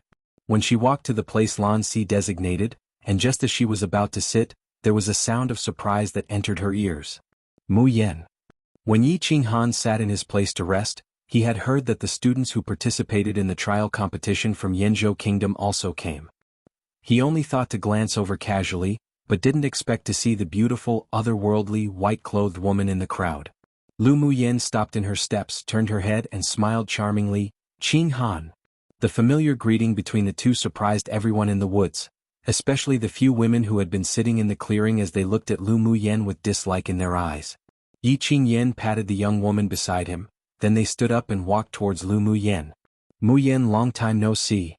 Yi Qingyan was still dressed in his dark patterned black robe with a rare smile on his handsome face. Lu Muyen nodded, her eyes dyed with a smile. "Long time no see. Elder brother, is she the elder sister Muyen you spoke of?" The sweet-looking and petite girl who stood beside Yi Qinghan asked with a smile. "Yes, she's Lu Muyen." Yi Qinghan's voice carried a bit of pampering, then introduced to Lu Muyen. "Muyen, this is my little sister, Yi Qinglu. Elder sister Muyen, you're so beautiful." Yi Qinglu blinked at Lu Muyen with a natural familiarity. She didn't know why but just liked this woman, that her elder brother spoke of constantly at first glance. "Qinglu is also very beautiful." Lu Muyen nodded and smiled cordially. Lu Muyen was just thinking deeply about how to cure Yi Qingle's poison, yet who knew that it'd cause a misunderstanding from the two. She smiled back and said, "Although the fetal poison in your body is deep, but it hasn't corroded to the internal organs yet. As long as you cure it within a year, then it'll be fine. If we drag the time longer than a year, the fetal poison flowing in your blood will slowly corrode your internal organs, and by then it'll be more troublesome." "Then you mean Qinglu could still be saved now?" A light burst from Yi Qinghan's eyes. Yi Qinglu froze and a look of hope rose in her eyes as she stared at Lu Muyen, waiting for her answer. Although she had a cheerful and optimistic temperament, but every time the fetal poison erupted within her, she always had the urge to commit suicide. If it weren't for her family, then she would have long been unable to continue to live. Now, if there was a way to completely eradicate the poison from within her body, then it would be the best result for her and her family. Yes, she can be saved. But because the poison had already blended with her blood, it'll be a bit troublesome to deal with. I still need to refine an antidote pill to be used together with the golden needle treatment. Lu Muyen paused, then added, "It's just that I think the treatment should be postponed until after this trial is over." Yi Qingle's fetal poison wasn't difficult to solve, it was just troublesome to handle. During the treatment, it also required her to treat Yi Qinglu with needles every day for a month. In the glacial mountain range, they would separate immediately to complete their own trials so she couldn't be treated. "No hurry. I've been like this for so many years, I don't care about waiting a little more." Yi Qinglu was happy. She didn't expect that Lu Muyen really had a way to treat the fetal poison in her body. This made her feel a sense of hope that had never risen in her heart before. Yi Qinghan also revealed some excitement in his eyes. "Everything's fine as long as it can be cured. Don't worry, I can cure this poison, I promise." Lu Muyen could deeply feel the pain of having a chronic illness. Judging from Yi Qingle's fetal poison, she would have an outbreak of intolerable pain almost every 2 months. To be able to live until now and still maintain such an optimistic temperament, it meant that Yi Qinglu was extremely tough. She admired such a girl very much. "Muyen, a mere thank you is an insufficient response to such a huge favor." Yi Qinghan thought for a while and popped out this sincere sentence. Lu Muyen lowered her head and chuckled, then raised her head and looked at him jokingly. "I still haven't treated Qinglu yet, your thanks is too early." "I believe you." Yi Qinghan's handsome, sharp and angular face revealed unconditional trust.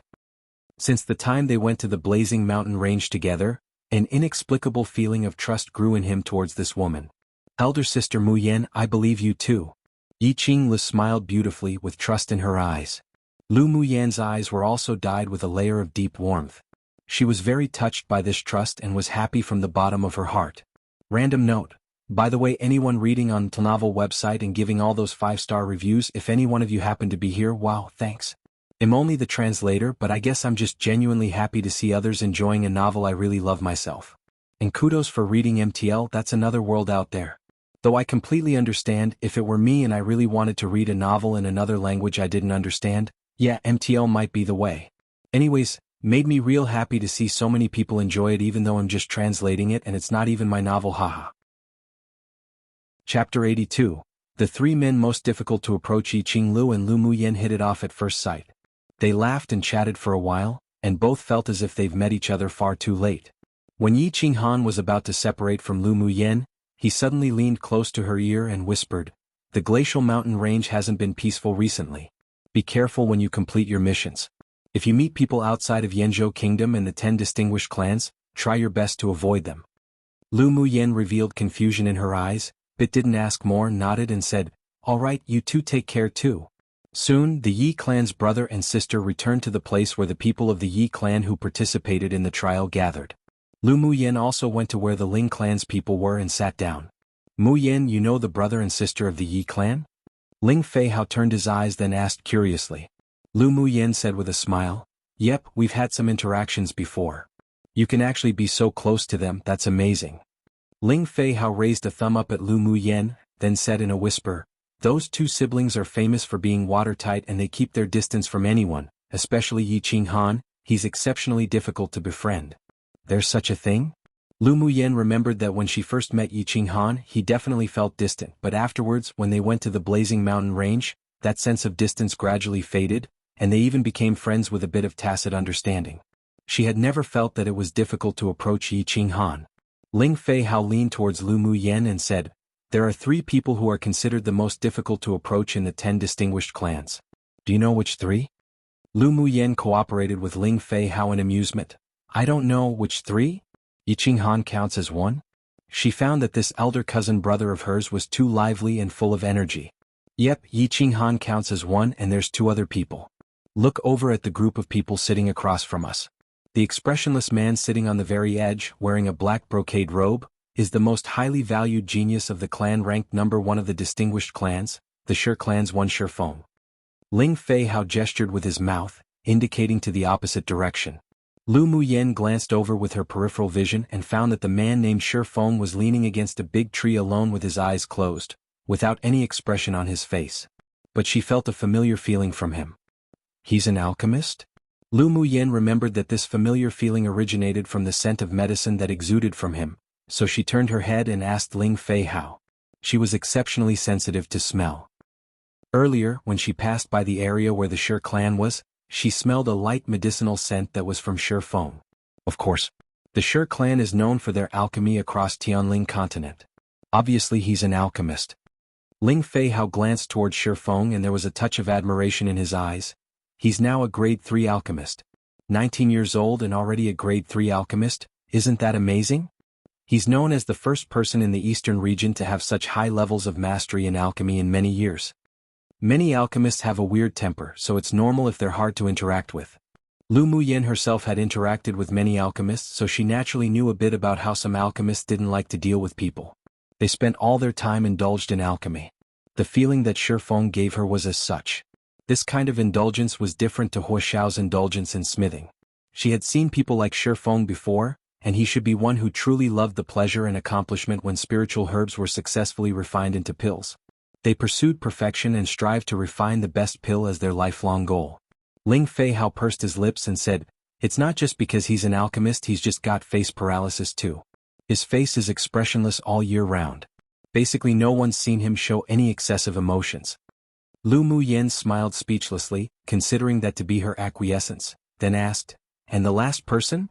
"And the last person's the man in scarlet clothes sitting not far from your teacher. His name is Mu Yi and is the young lord of the Mu clan that's ranked 3rd in the 10 distinguished clans. He's also a grade 3 smith. The most important thing is that he's already comprehended 3 different elemental energy attributes already. Although he's only at peak phase Sword King cultivation base, but it's said that he already has the strength to fight a Sword Monarch." Ling Feihao added. Lu Muyen raised her eyes and glanced in Mu Yi's direction. Coincidentally, their eyes met as he lifted his. The two looked at each other, then each retrieved their gazes. "That person seems to be smiling all the time. How did you judge that he's difficult to interact with?" "It's precisely because he's smiling all the time that he's hard to interact with. Because he's a smiling tiger who treats everyone with politeness, regardless of who it is. It's a different tune to Yi Qinghan's distance, but with the same results 3.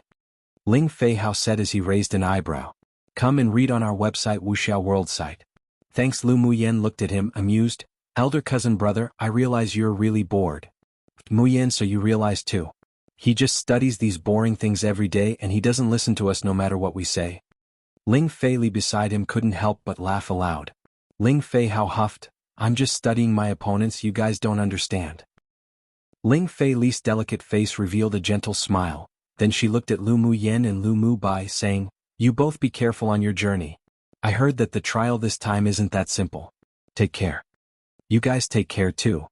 After separating from Ling Fei Hao and the others, Lu Mu Yen and Lu Mu Bai returned to where the students of Yanzhou Kingdom were.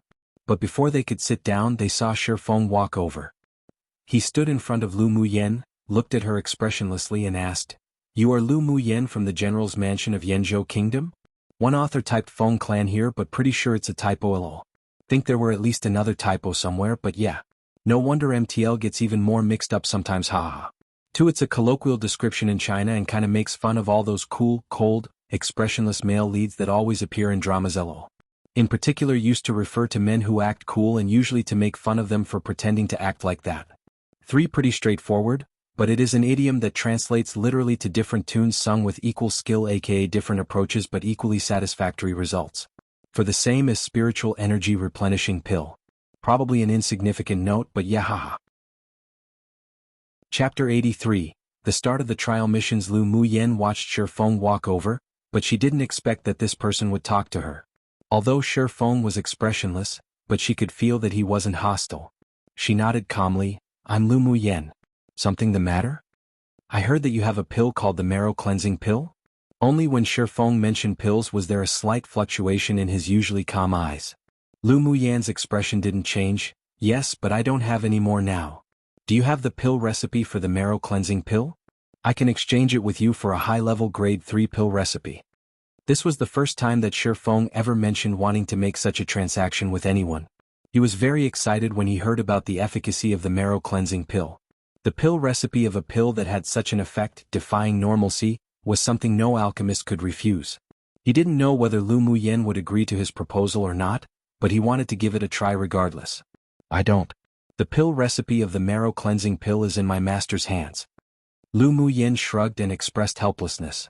Recently, many people desired her marrow cleansing pill, but Shi Feng seemed to only be interested in the pill recipe. If it were someone else, they might be tempted by the deal he proposed. After all, it wouldn't be a disadvantage to exchange a grade 2 pill recipe for a grade 3 high-level pill recipe. But in her head, there existed unique pill recipes that don't even exist on this continent, so how could she be tempted by Shi Feng's grade 3 pill recipe? Shi Feng appeared to have expected it, but he was still a little bit disappointed. He fell silent for a while, then said to Lu Mu Yen with a calm expression, if you want to trade in the future, you can come to the Shi clan to find me. All right. Lu Mu Yen didn't refuse either. Then excuse me. Shi Feng said politely before turning to leave. Lu Mu Yen quickly withdrew her gaze that was on him. This person sure was quite polite. After Shi Feng left, she found an empty space and sat down, ignoring the gazes that were cast on her from all directions. She calmly took out a soft and delicious pastry from her interspatial ring to eat. A quarter of an hour later, the trial teams of the 10 distinguished clans quickly gathered and hurried to the boundary between the outer ring and the periphery of the glacial mountain range. Only the people of Yanzhou Kingdom who participated in the trial and the demonic beast corpses scattered around remained. Lan Si also returned to the team. He nipped a piece of tea pastry from Lu Mu Yen and sent it to his mouth, then said with a smile, Lu Mu Yen, you made these yourself? Yeah, it's made with spiritual tea. Lu Mu Yen didn't know from where Lan Si could tell that the pastries were made by herself, but she didn't conceal it either. It tastes pretty good. Lan Si took another piece and swallowed it. Lu Mu Yen guessed that he still had something to say, so she didn't respond and just smiled faintly. Aren't you going to break through? It's dangerous after we enter the boundary between the outer ring and the inner ring. Lan Si slowly took out a handkerchief and wiped the corners of his mouth and hands, then tossed it away casually. The handkerchief vanished with the wind without a trace. Lu Mu Yen pursed her lips. Maybe during our next rest. The spiritual energy had already reached its peak within her, and her cultivation base had already reached a bottleneck. It was only because it was inconvenient to immediately advance in the glacial mountain range, that's why she had been suppressing her cultivation base. Since Lan Si reminded her so kindly, then she had nothing to hide either. The corners of Lan Si's lips raised and he didn't say any more. Only after resting for almost 2 hours and after feeling that the distance between them and the team ahead had lengthened, did he tell everyone to rise and keep going. While on the way, Lu Mu Yen saw that Yunlan wanted to talk to her, but was hesitating, so she said first, Elder cousin brother has something to tell me? It's nothing big, I just wanted to ask, you're very familiar with Yi Ching Han? Yeah, we can be considered friends. Lu Muyen nodded with a smile. Yunlan fell silent for a while, then said, Then Muyen, can you help me arrange a battle hymn to exchange pointers? Elder cousin brother, why do you insist on exchanging pointers with Yi Ching Han? Lu Muyen had always been curious as to why Yunlan wanted to chase after Yi Ching Han so persistently. Come and read on our website Wuxia World site. Thanks, his skill attributes are the same as mine. Every time I finish fighting with him, he'll always have some comprehensions. It just so happens that my current sword skill is at a bottleneck. Yunlan explained. He wasn't that familiar with Yi Ching Han, and it was only accidental that they fought twice before. If he went to arrange a battle with Yi Ching Han, he feared that he would misunderstand, so he wanted to ask Lu Muyen for help. Lu Muyen smiled in understanding now and said, So it's like that. Then after the trial I'll help you ask him. Either way, after the trial's over she needed to go to the Yi clan for a month, so it was fine to take an extra person. Yi Ching Han presumably wouldn't reject either. Alright, then ill trouble Muyen. Along the way they encountered countless attacks from demonic beasts, and even a few tier 4 demonic beasts that lead groups, but they were all avoided. Of course, the effect of Lu Muyen's powdered drug took half the credit. They hurried on with their journey while killing demonic beasts, and 7 days passed. The group of talents arrived at the border between the forest and icy mountains. Lan Si and the other instructors took them to a place at the foot of the icy mountains. There sat a wooden hut, and after entering, a warm current spread towards them. In the middle of the wooden hut, there was a stove, and above the stove rose wisps of steam. There was also a kettle atop of it, and a white-haired old man sat before it. Yun Tsang. You're all here. Take a seat. Yun Tsang raised his eyes and nodded to everyone. Lan Si and the few instructors sat down, then the students all found a random spot to sit. Lu girl, I heard that you have quite good tea-making skills. Come and make a pot. Lu Muyen lowered her eyes, pulled Lu Mu Bai together to sit beside Yun Tsang, then said, Yes. Yun Tsang smiled, took out a box of spiritual tea from his interspatial ring and handed it to Lu Muyen. Lu Muyen took the spiritual tea, and as soon as she opened the lid, a rich and fragrant smell wafted to her nose. She took a few spoonsful out and started to brew tea. As expected from the imperial teacher of Yanzhou Kingdom, the quality of this spiritual tea was much better than the quality of the tea she obtained from shopkeeper Lu. Lu Muyen's actions that were like moving clouds and flowing water were very pleasing to the eye. Then she listened to Yun Tsang's order and poured everyone a cup. Yun Tsang's value of Lu Muyen and his different attitude towards her made most of the other students astounded, and they all reassessed Lu Muyen in their hearts.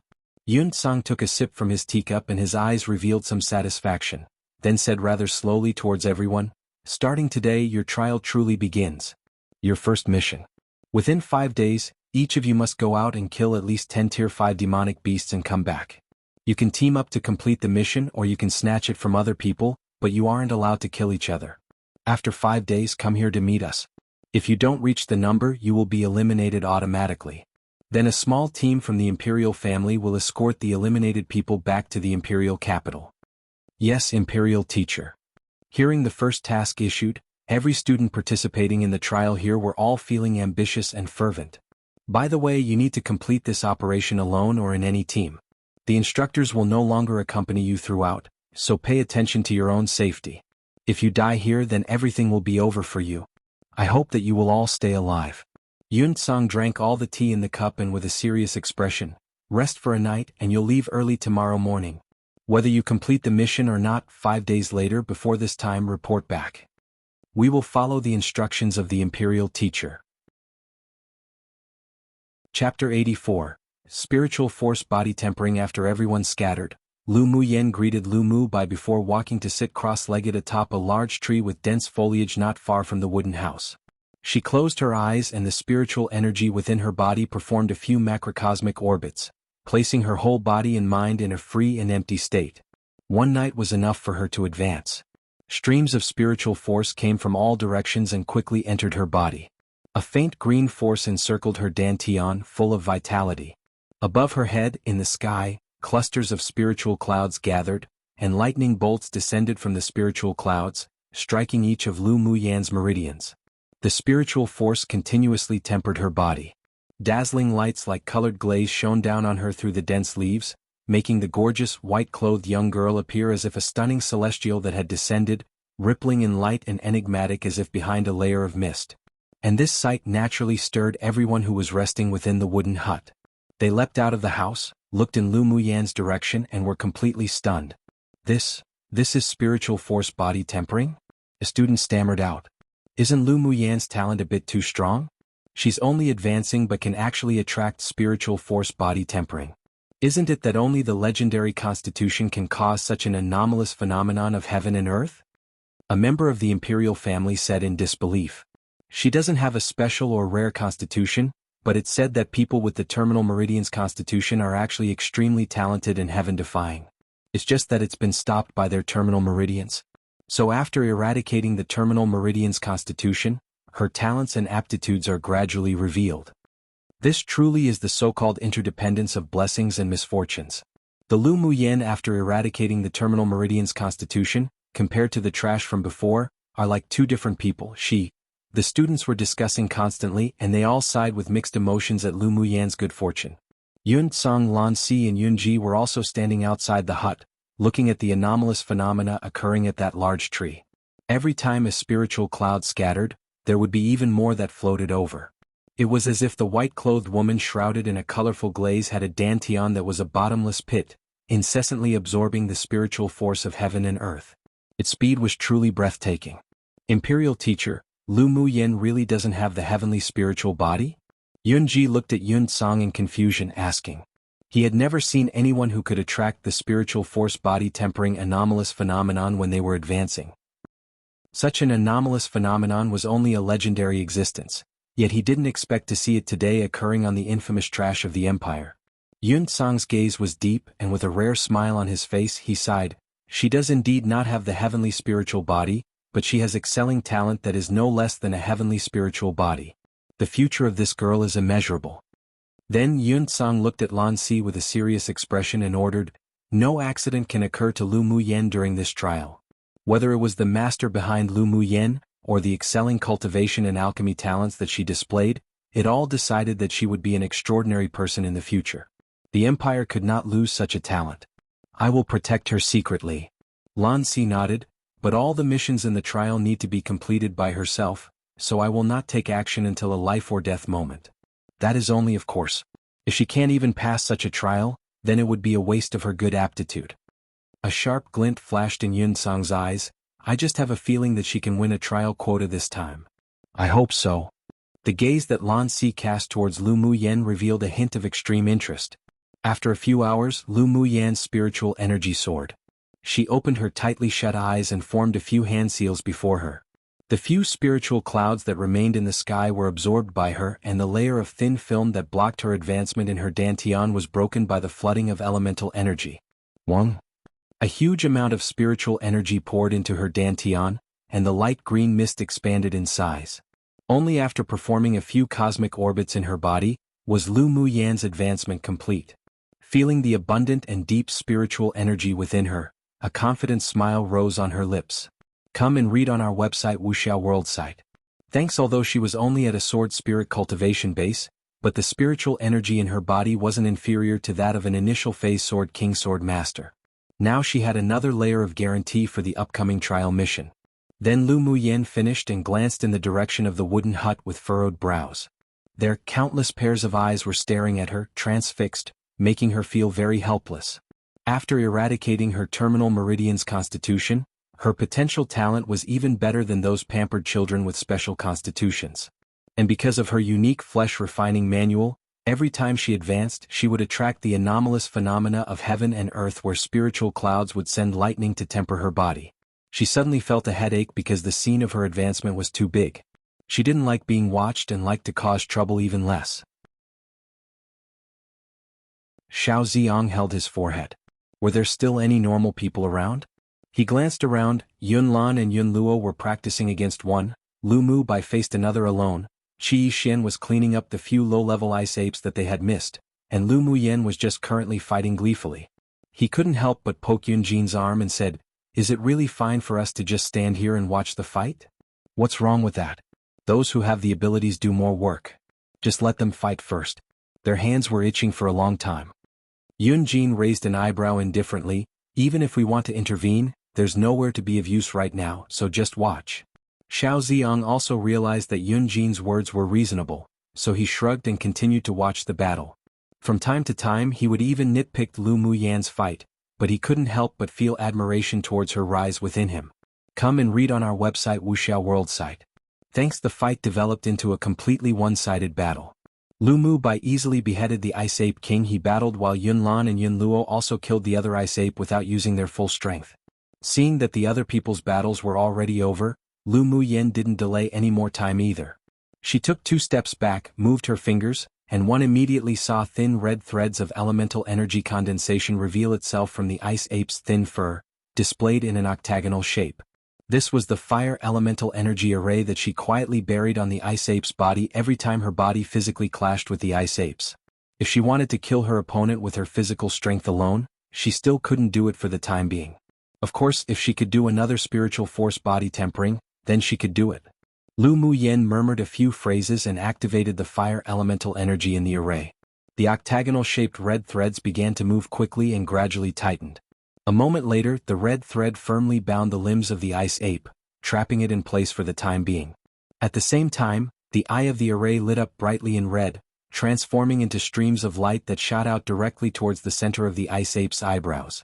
The Ice Ape wailed, then its huge body fell heavily to the ground, without a single breath remaining. The few people that were originally merely standing watching her fight were now all stunned. When did she arrange this trick? They didn't notice it at all. They only knew the constant bombardment of bodies between her and the Ice Ape, but they didn't expect that she had long planted a second means to win. Muyan, what was the matter with that trick you just used? Elemental energy condensation is really this powerful? Yun Jin watched Lu Muyan's battle from start to finish but didn't notice that she used elemental energy condensation.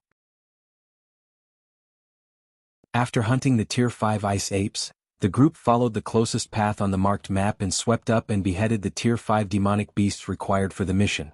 3 days later, on a glacial plain, green trees were dotted among the vast expanse of white, and a group of cold vultures flew on the clearing around the trees. When Yun Ziamo and 2 other teams of students rushed to the ice field, wanting to kill the Tier 5 cold vultures that they received information of, they saw a large group of cold vultures currently fighting a few people. Among the few people led by Lu Mu Bai, 2 of them cleaned the low-level cold vulture on the periphery, while 4 of them faced 4 Tier 5 cold vulture kings among the cold vultures. And the white-clothed woman currently in battle with a Tier 5 cold vulture king unexpectedly stunned them. She was agile and fast, sped swiftly beneath the wings of the demonic beast, blasted and slammed with her fists covered in elemental energy, used her body to fight head-to-head with the Tier 5 cold vulture king, and yet she wasn't at all at a disadvantage. Sword masters were more adept in long-range combats because their bodhist toughness couldn't be compared to a demonic beast's, so they were weak in close-quarters combat. But Lu Muyan personally let them realize that the body of a human sword master could also be as strong and tough as a demonic beast. That's Lu Muyan? Jihan Su, who stood beside Yun Ziamo, didn't conceal the shock in his eyes. If he hadn't seen it with his own eyes, had absolutely never believed that Lu Muyan's body was so tough. Yun Ziamo's cold eyes deepened. She should have practiced a flesh-refining skill. But to be able to combat a Tier 5 demonic beast with the cultivation base of a sword spirit master, and still appear to be winning, she indeed has her own strengths. The body of a human sword master, compared to a demonic beast, was extremely fragile.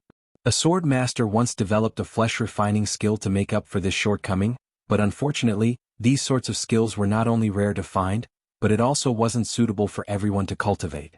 He guessed that Lu Muyan probably obtained a flesh-refining manual and trained in it successfully. Otherwise it'd be impossible to have the ability and physical quality to fight against demonic beasts directly. Could it be the effect of the marrow-cleansing pill? A fiery light flashed across Jihan's eyes. Yun Ziamo pondered for a bit before disagreeing.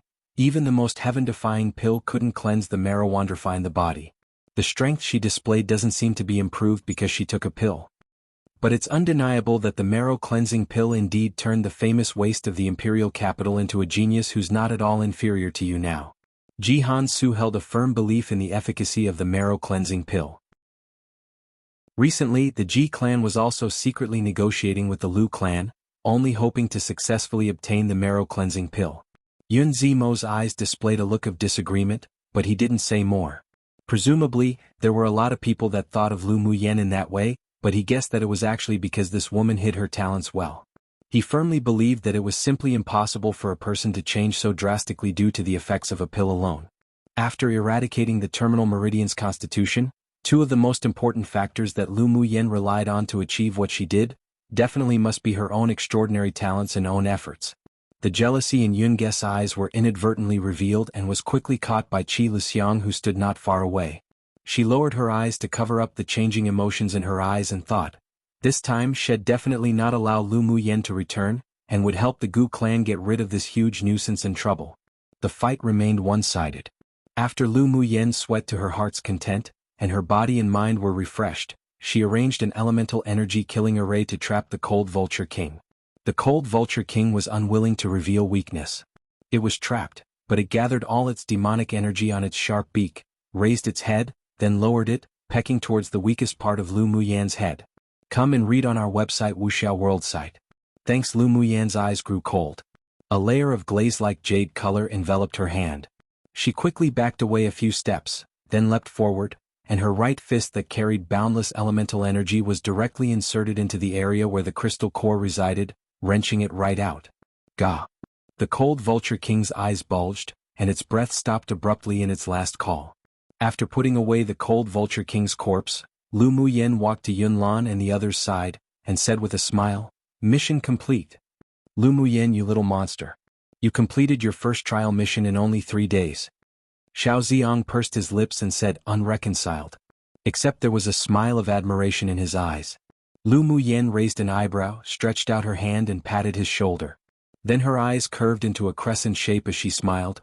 "Brother, I've got to remind you that you've still got 7 demonic beasts left to complete the mission, but there's only 2 days left." The corner of Xiao Ziong's mouth twitched. This was precisely a caustic friend that was here just to take a jab at his heart. The others couldn't help but smile. Then seeing the people on the opposite side walk towards them, Yunlan's eyes deepened and he greeted Yun Zimo, young royal uncle. Yun Zimo's cold eyes didn't reveal much emotion. He nodded and asked, "Have you all completed your missions? We're almost done." Chapter 87. Prepared to prank. Hearing Lu Muyen's arrogant words, the people around the young boy frowned unconsciously. "Lu Muyen, don't think that you're amazing just because you're able to kill a tier 5 demonic beast, and you even want to not leave a single demonic beast fur for us. If you really have that ability, then show it to us. Why only talk about it?" Yun Gu looked unhappy, then mocked, "Let's take a bet to see just who will lose." Lu Muyen's aunt in the imperial palace as the Empress already suppressed her concubine mother. Who expected that now the Lu clan's little trash's strength also suppressed her? With new grudges and old grudges, it made Yun Gu feel exceptional disgust towards Lu Muyen. Lu Muyen chuckled and raised an eyebrow. "That's what you said. Was this stupid woman really an elite raised by the imperial family?" She not only wasn't astute nor subtle, but also got angry immediately when provoked. Lu Muyen couldn't help but cast a sympathetic glance at Jihan Su. With such a pig teammate one as his betrothed, Jihan Zu's entire life would definitely never be boring. In fact, she didn't know that Yun Ge's concubine mother was given the cold shoulder by Yun Tianqin because she once acted arrogantly towards the Empress and didn't give her any face, relying on the fact that she was highly favored by the Emperor. As Yun Ge's talent was pretty good, she was sent to cultivate in the imperial family's secret grounds. Plus, she was the princess of the imperial family, so many people were willing to sell her some favors, and from a young age she was also very distant from the complexities of the imperial palace and hadn't interacted with a lot of secrets. That's why it raised her to be such a simplistic, stupid and self-centered person. Jihan Su naturally caught Lu Muyen's blatant sympathetic gaze and he couldn't help but hold his forehead. He was actually being sympathized and gloated by the once most famous trash of the imperial capital. But looking at his betrothed's disdainful, nasty face, he couldn't help but want to wipe some tears of sympathy for himself as well. He couldn't help but assist Yun Gu last time because of their relationship, but now she was acting stupid again. He really didn't have the heart to care about it anymore.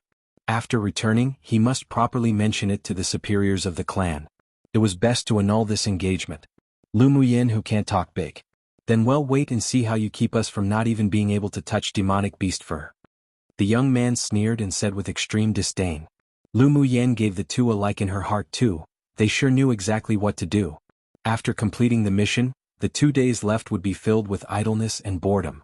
Since it didn't really occur often that an opportunity to prank would arrive at the door by itself, she'd play with them a bit then. Alright. You two just prepare to pack your bags and return to the imperial capital after 2 days then. Lu Muyen smiled devilishly and the arrogance in her eyes was undisguised. Humph, what big talk. Just wait and see.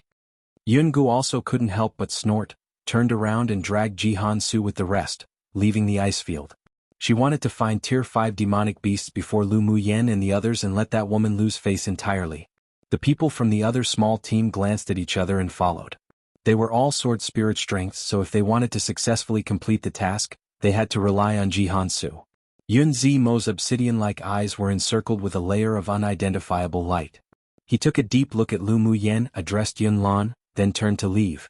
However, his route was the opposite of Yun Ge's group. He had a feeling that if he followed Yun Ge, his mission would be difficult to complete. After all the people who had intruded left, worry rose in Xiao Ziang's eyes. Lu Muyen, even if you want to help me retaliate against them, you didn't need to boast so wildly, right? If you let them kill a Tier 5 demonic beast, then we'd both lose our faces terribly. Although he said this, he didn't have any intent on blaming her. On the contrary, there was an unprecedented excitement in his heart, as if he was going to do something amazingly terribly bad with Lu Muyen. He didn't know why, but when it came to Lu Muyen's words, he actually felt a sense of unquestioning belief. He really was spending a bit too much time with this violent woman. Come and read on our website Wuxia World site. Thanks. Lu Muyen looked at him askance as if he were an idiot. You're the only one that'll lose face, it's got nothing to do with me. After a pause she added, let's go quickly. Don't always think about playing dirty tricks, you still have to kill 7 Tier 5 demonic beasts to complete the mission. Xiao Ziang's forehead was full of creases. Was it impossible to speak nicely now? It was obvious that she wanted to play dirty tricks to prank people, so what did it have to do with him? Not to mention, could she not always mention the 7 demonic beast situation and poke his sore spots? You guys that have finished the mission, will you be going back first or follow us to prank people? A naughty smile rose on Lu Muyen's lips. Lu Muyen made it no secret that she was not a virtuous maiden, and she definitely wasn't a good person. But such a straightforward temperament just so happened to be something the others appreciated. Since Muyen is so confident, we naturally have to go and join in on the fun. Yun Lan revealed a light smile, and he couldn't help but feel that his heart was dyed with a layer of joy as he looked at the woman in front of him with her bright eyes, lively and adorable. Yun Jin loved to watch the excitement, so he blinked at Lu Muyen playfully and said with a smile, they can't touch demonic beast fur, but me Xiang and Yishen's mission demonic beast should be fine, right? He and Xiao Xiang's strength was at the bottom of the group, so they still had to kill 4 Tier 5 demonic beasts to complete the mission. Qi Yishen still had 2 more, while the others had all completed their missions. Naturally. At the same time as making trouble, it's also for you guys to quickly complete your missions. Lu Muyen rolled her eyes at Yun Jin. He could even ask such a stupid question. Sure enough, after spending a long time with Xiao Xiang, his IQ was also dragged down. Lu Muyen, you're sure loyal. When we return to the imperial capital, your brother, I will look after you.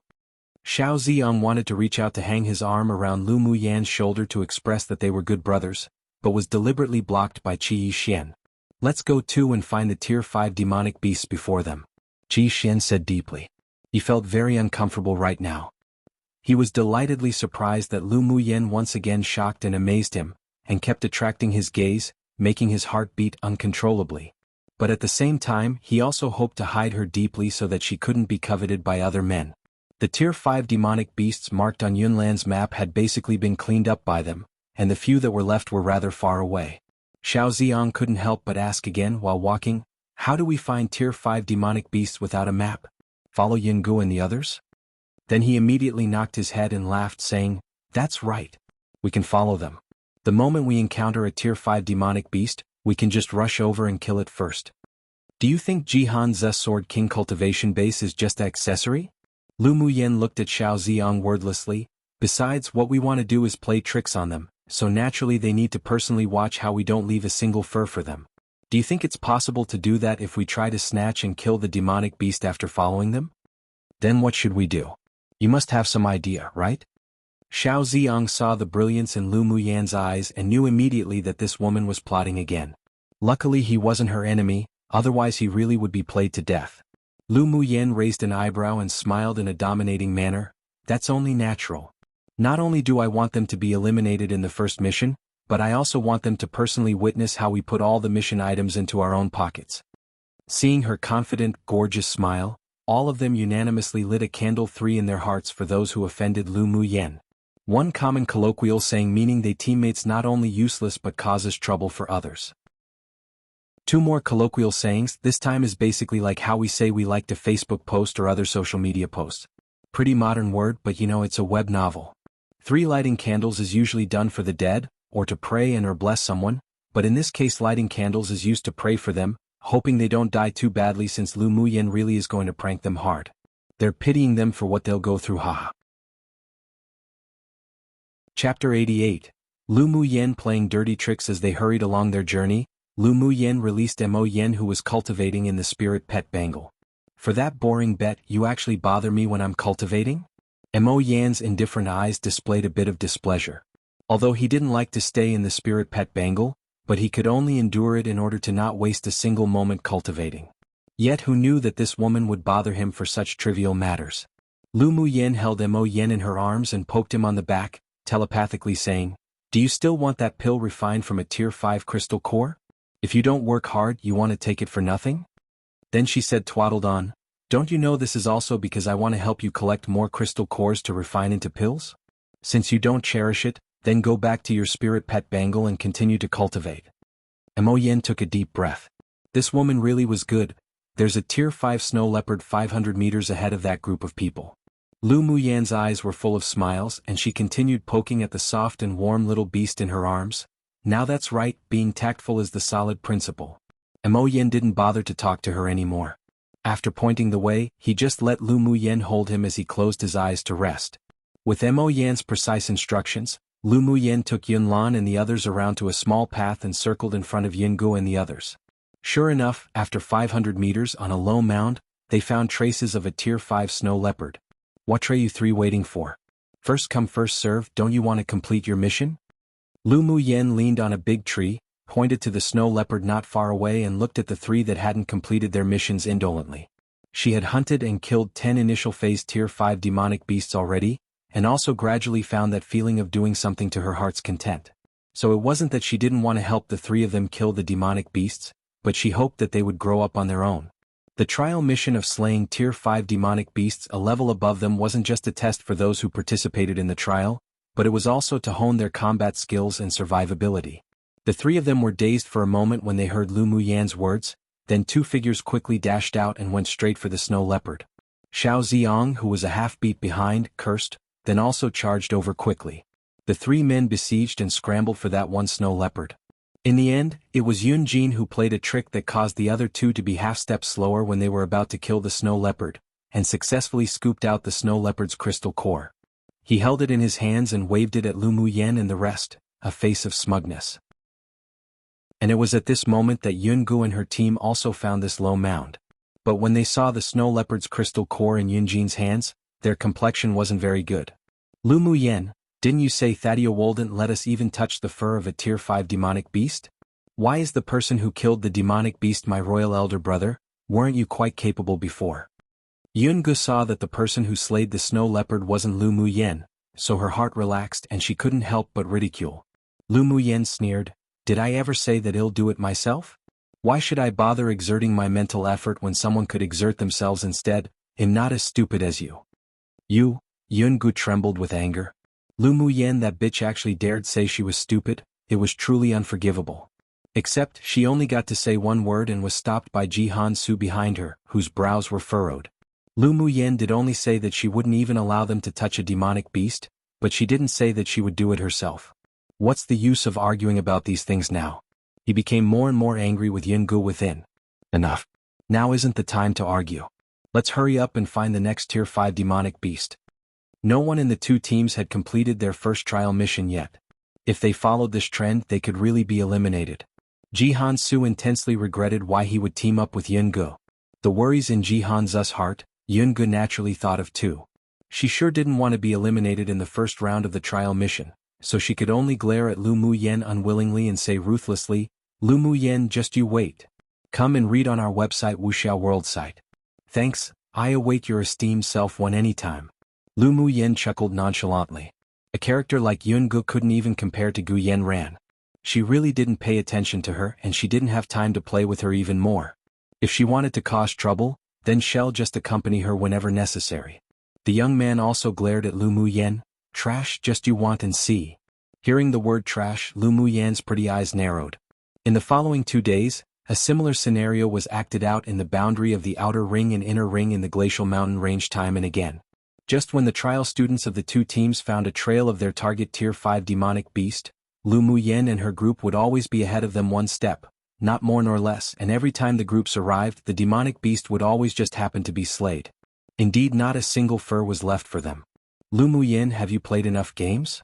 Jihan Su changed from his usual cheerful laughter to an expression that carried slight grimness as he looked at the dead demonic beasts on the ground. Lu Muyen wrapped her fingers around a strand of shiny black hair, raised an eyebrow and said, "Didn't your people let me do this? Of course it's not enough." Lu Muyen, those 2 offended you but we haven't. Isn't it too much of you to keep robbing our target demonic beast?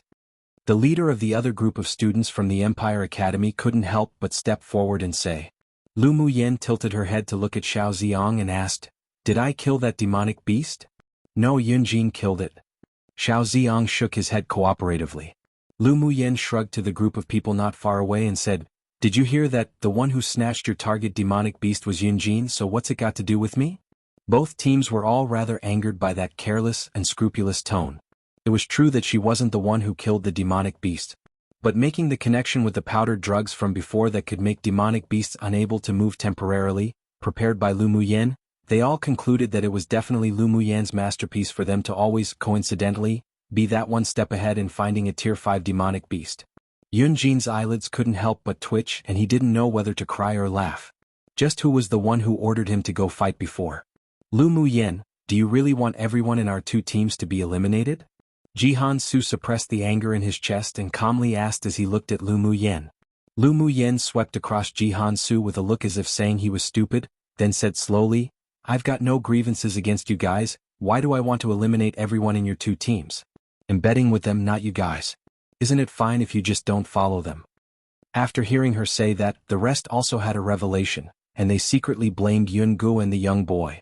The 2 thought they were so amazing and wanted to gamble with Lu Muyen before, but now they were all being held back because of the 2. Lu Muyen caught the looks on the people opposite, then reminded them kindly with a smile, "There's only 1 day remaining in the trial. You all better hurry up." Neither of the 2 teams could do anything to her, and they couldn't delay any more time even more. In order to complete the trial mission, they all regrouped, then quickly went to other places to look for Tier 5 demonic beasts. Jihan Su also left Yun Gu who was pestering him, quickly leaving with the other 2 members of the imperial family. They didn't have a lot remaining to complete the mission, so there was still hope to complete it in a day. According to Mo Yan's prompt, there weren't many Tier 5 demonic beasts within the few thousand li nearby, and those that were left were all at advanced phase or peak phase Tier 5 strength. These people would still have a fierce battle left to fight. With Yun Gu and the young man's strength, the possibility of hunting down Tier 5 demonic beasts individually was practically zero. Lu Muyen also lost the interest to continue playing with Yun Gu and the boy. Xiao Ziong and the other 2 had also completed their missions, so there was no need for them to continue into the inner ring's border anymore. The best translation I could give for the words, Dejia, as of now. It literally translates to large carriage and figuratively is used to refer to someone powerful in status, or simply to be polite by referring to them as, and is often used as, meaning we are honored by your presence. It can also be used figuratively to refer to the emperor, amongst many other words. In this case, Lu Muyen saying great self-sarcastically. Note, I've been changing some terminology recently. Nothing big, but I did change Imperial Academy to Empire Academy recently.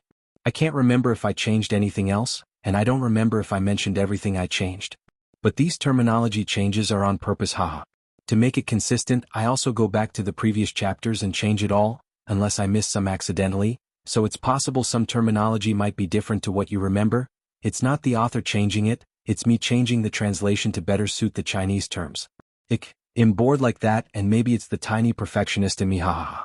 If it is the author changing something or there's typos, if it's major I might note it, if it's not that major I might just translate it and not feel like making a note.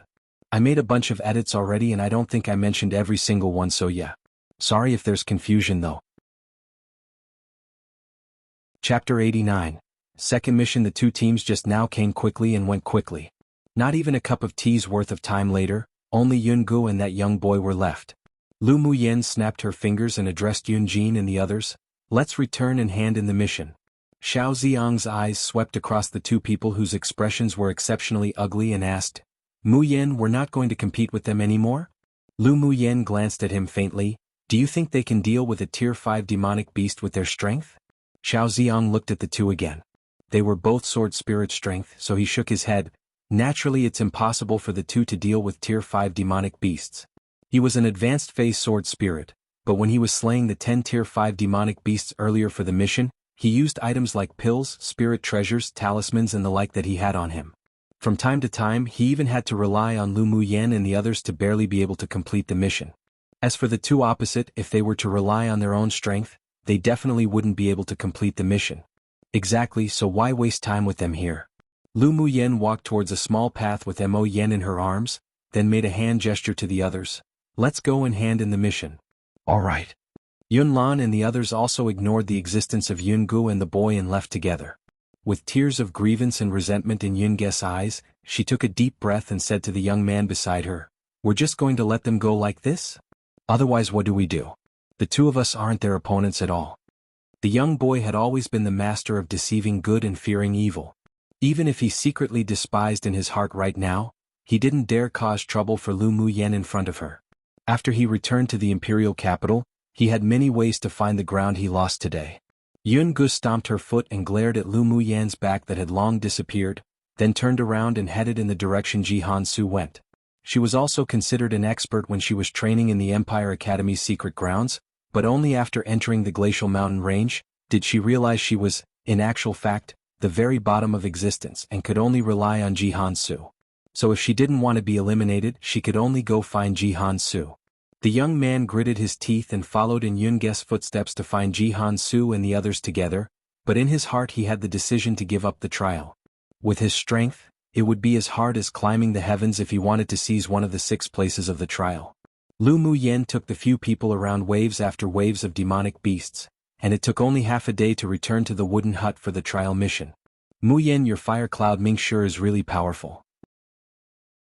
Not only can it find spiritual stones and spiritual herbs, it can also help avoid demonic beasts at least hundreds of meters away. It was really worth that much ink gold coins back then. Yun-jin couldn't help but sigh with mixed emotions the moment he entered the wooden hut. Lu Muyen's eyes were truly sharp. She could even see the potential in such a spirit pet. She was truly abnormal. A smile rose on Lu Muyen's lips and she stretched out her hand to smooth Mo Yan's fur who was in her arms. That's only natural, how can me spirit pet be lacking? Xiao Ziang rolled his eyes. Lu Muyen, I've discovered that you really don't have any of the reservations that girls have. So what? Lu Muyen raised an eyebrow.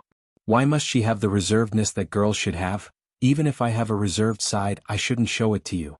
Then you show it too? Xiao Xiang smiled like a curious little baby at Lu Muyen as he glanced at Qi Xian in his peripheral vision and found that he had stiffened. Upon hearing Xiao Ziang's question, Yun Lan and the others also curiously awaited Lu Muyen's answer. Lu Muyen took out a pot of spiritual tea and began to brew it.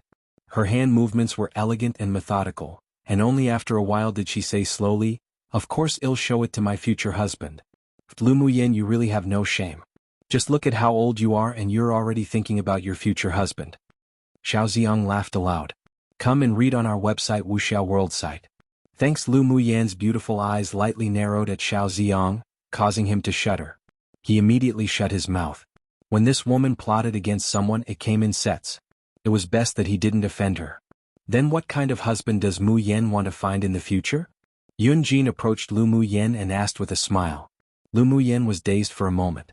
She seemed to have never thought about what sort of man she wanted as a husband in the future.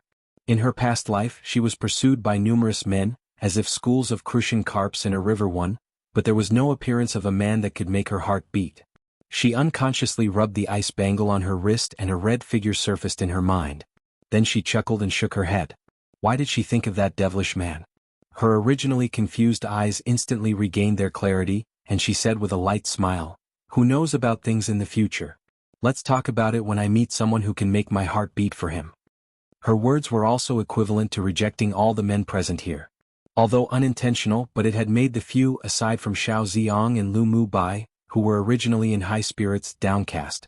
Lu Mu Yin had actually faintly noticed that Yun Lan and Yun Jin were both slightly interested in her, but she didn't feel any attraction to them, so it was impossible to accept them. As for Qi Xian, it was even more impossible. For a while the atmosphere in the wooden hut was a little gloomy. Lu Mu Bai drank his tea as he stroked the blue and white porcelain teacup, the corners of his mouth curled up. His younger sister was just too outstanding. He didn't want to let her marry out so early either. Though he wondered just who could be worthy enough for his younger sister who was like a pearl, like a jewel, in the future. Around an hour later Yun Tsang walked in from outside the wooden hut. Seeing these people sitting inside he wasn't surprised either. After examining their respective demonic beast corpses, he assigned the second trial mission to them. Wonderful, congratulations for successfully completing your first trial mission. Yun Tsang's wrinkled old face revealed a rare smile. You don't need to wait for the others. You guys can just start the second trial mission. Then he distributed a list for everyone filled with many words. After the several people read through the list he said, "This is the mission list for each one of you. You must find at least 2/3 of the items to pass and advance to the next part of the trial. Less than 2/3, then you'll be eliminated and sent back to the imperial capital." Xiao Ziong stretched out his head and studied Yun Lan and Lu Mu Yan's lists, and found that they were all different. He raised his head and asked Yun Tsang, "Imperial teacher, why do we all have different mission lists to complete?" Of course your missions lists are all different. Although I said that you can still team up for the second trial mission, but I didn't say that your missions would be the same." Yun Tsang swept over them with a look of fun in his eyes, then said, "Originally the duration of this mission is still 5 days, but you all have completed the first trial mission a day in advance, so I'll give you an extra day's time. 6 days later return here to hand in your mission. Let me remind you that if you form a team to look for items on this list one by one, then at most you could only complete the missions of 2 people. So this mission tests your individual survivability and adaptive skills. Then doesn't that mean we can't form a team anymore?" Yun Jin furrowed his brows. "There's so many mission items on this list and there's no marked map, so how do we find them? Whether you want to form a team or not is up to you, but it's only efficient if you complete this mission individually. So think about it yourself." Yun Tsang smiled profoundly. "As for how you'll search for the items on the paper, it all depends on your respective abilities. Otherwise, do you think it's that easy to obtain one of the 6 places? Alright, after you prepare you can start your mission." As soon as Yun Tsang finished speaking, in a flash, he disappeared from the wooden hut. Lu Mu Yen held the mission list in her hands, and there was a smile brimming in the bottom of her eyes. The opportunity to individually go search for the deep orchid had come.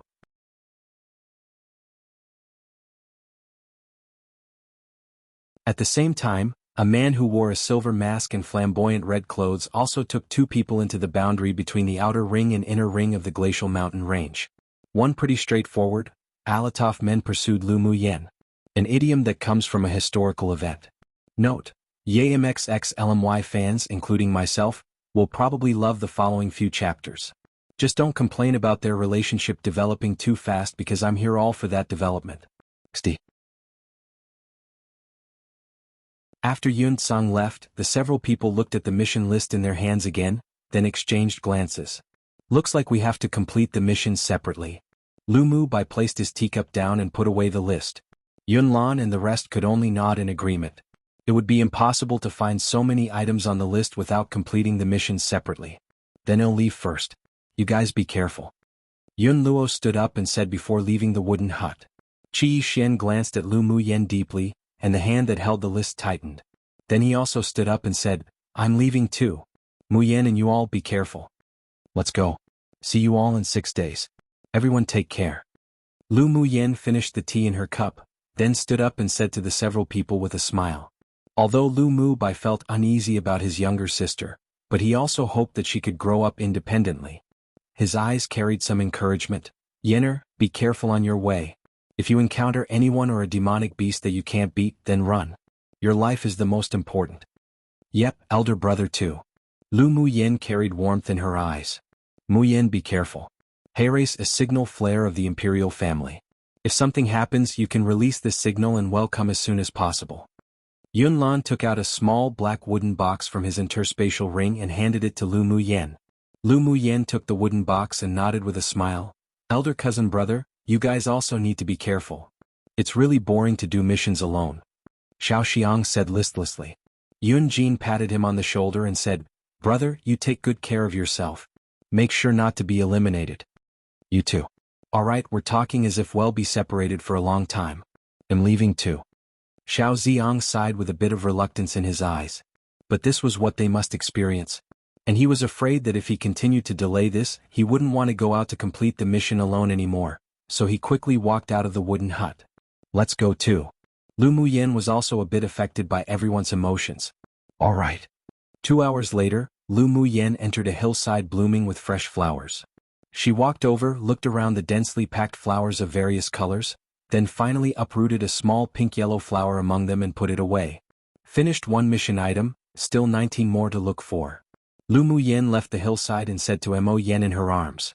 Mo Yan's indifferent eyes were as calm as water. You can find it all in a day. Lu Muyen's eyes curved as she reached out her hand and rubbed Mo Yan's furry head, then said with a smile, Your talent for finding spiritual herbs and spiritual items really is heaven-defying. After we finish finding the 20 mission items, he'll first find a place to help you refine the pill. Mo Yan's brows were knitted tightly together as he looked up at Lu Muyen unhappily and said, Don't rub my head. A king that reigned over a portion of the demonic world was actually being rubbed on the head by a human woman. If other demonic clans knew, wouldn't he be laughed to death? Rubbing your head shows intimacy. Since we're life and death partners, it's just rubbing your head, what does it matter? Mo Yen, sometimes you're really quarrelsome. Lu Muyen pursed her lips. She definitely wouldn't admit that it was because Mo Yan's furry head felt too good that she couldn't help but want to touch it. Mo Yen took a deep breath. Lu Muyen really evoked a lot of emotions that he hadn't felt for many years. He told himself inwardly not to argue with this woman. In the glacial mountain range, there was a white silhouette that whizzed and darted about, with speed comparable to even a Tier 4 flying-type demonic beast. After Lu Muyen advanced to Sword Spirit Master, the silk mist steps that's a part of her flash step manual had become a slight burden. So she utilized a faster footwork within the flash step, drifting towards the position indicated by Mo Yen. It seems that I should contract a flying-type demonic beast as a mount. Using flash step non-stop really wastes a lot of spiritual energy. After putting the 15th mission item into her interspatial ring, Lu Muyen muttered to herself. Mo Yen wasn't too shocked by Lu Muyen's ghostly skills anymore. Instead, he felt that no matter what amazing things this woman did, it was all normal. He also agreed with her thoughts. Your skills that can move and change steps is more suitable for combat. Using it for travel wastes too much energy and the speed's much slower than that of a demonic beast. Contracting a flying-type demonic beast sounds good. Come and read on our website Wuxia World site. Thanks, then you pay attention. If there's a demonic beast that's not that bad, well, up and get it. Lu Muyen couldn't help but rub Mo Yan's furry head again. Mo Yen lowered his eyes to hide the helplessness in them. Forget it, hell, just let this woman do as she liked. Alright. Keep going, the ice serpent fruit should be in that mountain. Mo Yen probed the area using his innate talent calmly, then said as he looked towards the ice mountain in the far east. Lu Muyen took out a bottle of elemental energy replenishing pills. She didn't rest and utilized her flash step straight towards the ice mountain. Half a day passed and Lu Muyen clutched a green fruit as she ran, in a rather sorry state. The roar of demonic beasts echoed from behind incessantly. Only after the demonic beast auras behind her gradually distanced and disappeared did she leap onto a big tree to recover her strength, gasping. After taking an elemental energy replenishing pill, she put the green fruit into her interspatial ring and said to Mo Yen with lingering fear, Just now it was all thanks to your pressure as a royal species that stopped them for a few breaths, otherwise it would have been dangerous today. They also encountered a lot of demonic beasts guarding when searching for the mission items, but she easily obtained them. Except, when they were looking for the last mission item, they attracted 4 Tier 5 demonic beasts to attack, and one of them was even a late-stage Tier 5 mammoth. She used a lot of methods, plus Mo Yen releasing his innate talent once, to be able to shake off those demonic beasts. I believe that even if we couldn't shake them off, you'd still be able to take care of them. Mo Yen stood on Lu Muyen's shoulder and spoke calmly. Lu Muyen rolled her eyes at him. I can take care of them, but maybe I'd have to use my trump cards. I sure do want to see just what trump cards you have left. Mo Yen just saw Lu Muyen use another skill he hadn't seen before, and his curiosity grew even deeper. Lu Muyen raised an eyebrow. You want to know? I won't tell you. Mo Yan's dark eyes deepened. He was already accustomed to the little temper that this woman occasionally exposed. He didn't answer, closed his eyes and began to rest. Lu Muyan's lips curved up and didn't say any more either. After setting up an array to hide her aura, she took a pill to recover. 4 hours later she opened her eyes and poked the little white beast lying in front of her. "I've recovered, Mo Yin, let's go find a place to refine pills. Let's go find the deep orchid you want first. You can refine pills anytime." Mo Yin opened his eyes and said lightly. Lu Muyan thought a bit then nodded, "That's fine too. Have you detected the deep orchid's aura?" "Not the deep orchid's aura, but I did find the demonic beast, the Scarlet Frost Jiao one that's guarding it. It's a 2 hours journey to the west. Let's go." After Mo Yin finished speaking, he leapt onto Lu Muyan's shoulder and closed his eyes to rest again. Lu Muyan's eyes were filled with joy. Was she finally going to find it? 2 hours later, Lu Muyan stood near a deep lake wound in green mist with furrowed brows as she observed her surroundings. "Someone's coming." Mo Yan's voice suddenly resounded in her sea of consciousness. At the same time, a mental energy locked onto her location. The other party had already discovered them and it was too late to escape. Alertness flashed across the bottom of Lu Muyan's eyes, and she turned to look towards the woods not far away. Not long afterwards she saw 3 people walk out of the woods. The leader amongst them was tall, wore a silver mask, and his red clothes billowed in the wind, flamboyant and uninhibited. Ming Xiu's eyes were dyed with a layer of a smile, and he looked at the gorgeous, stunning, white-clothed woman opposite him as his thin lips opened. "Woman, we meet again." For some reason the author really likes the word red/crimson. Oh. She named the Jiao the Cold Mist Jiao in chapter 85, and now she's naming this Jiao the Scarlet Cold Jiao. Which reminds me of what I translated before, Qihua Continent uses the same qi. I thought the one in this chapter and Qihua Continent are both typos, but for once I'm translating ahead and she keeps using Scarlet Frost Jiao. Which makes me remember that she has changed the names of previous demonic beasts too, and she stuck with the changed name instead of the original, so most likely this Jiao is stuck with Scarlet Frost Jiao now. As for Qihua Continent, that's most likely a typo. They'll fix it up when I have to eventually. Now, why do I get the feeling it's the name of a continent in one of her other series, or a kingdom in one of her other series? Can't remember now. Chapter 91, How About Being Your Man? When she saw that the person who walked out was Ming Xiu, Lu Muyan was inexplicably relieved, and when she heard the other party's magnetic voice again, her lips curled up into an arc. "Ming Xiu." Lu Muyan said the 2 words lightly, wondering why this guy came here. "Woman, what are you doing here?"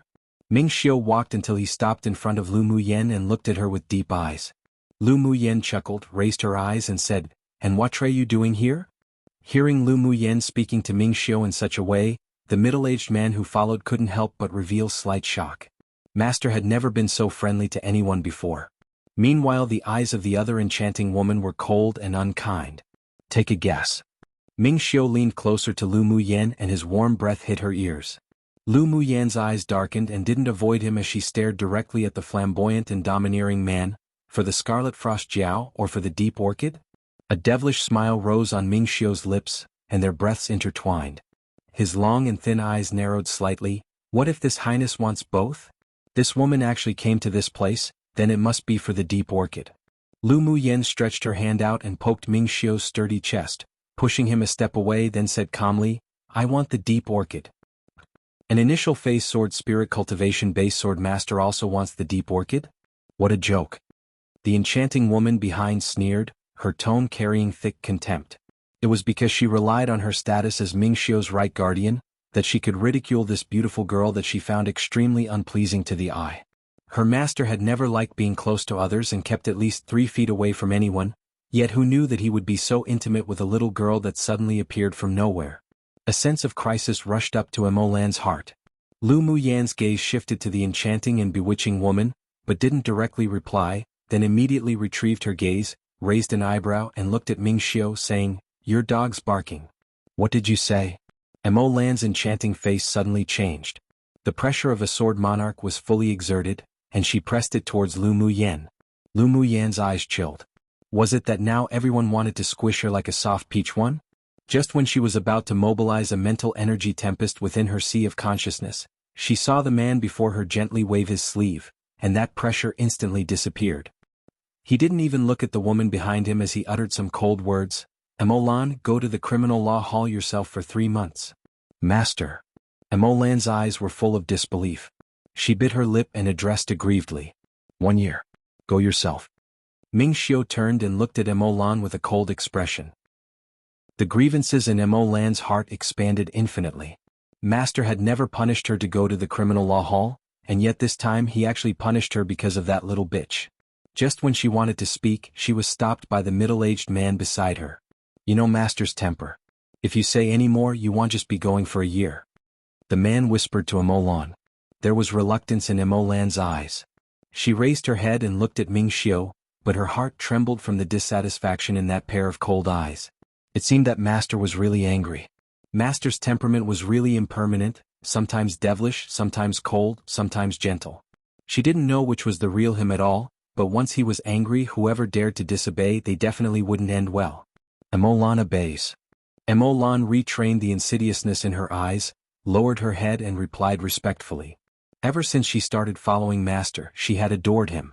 She only wished that one day too, he would have her in his heart, and even take her as his wife. So she couldn't tolerate any woman getting close to Ming Xiu. She remembered that woman in her heart, and one day she would definitely make her die without a grave. Come and read on our website Wuxia World site. Thanks, go. Ming Xiu furrowed his brows and the devilish smile had long disappeared, replaced by a cold look. Emolan pinched her palm tightly. She didn't want to leave. She raised her head and looked at Ming Xiu, her eyes watery and aggrieved, saying, Master, after the matters at the glacial mountain range is finished, Emolan will go back to be punished. No need. Go now. Currently, Ming Xiu truly despised the deep adoration in Emolan's eyes to the extremes. There was no need for a guardian who didn't know her own place to continue to be by his side. But, Piyu? Emolan wanted to argue again, but with a casual swing of Ming Xiu's arm, she was struck back by a powerful elemental energy wave, and a mouthful of blood spurted out. Get lost. Ming Xiu's patience had almost been exhausted.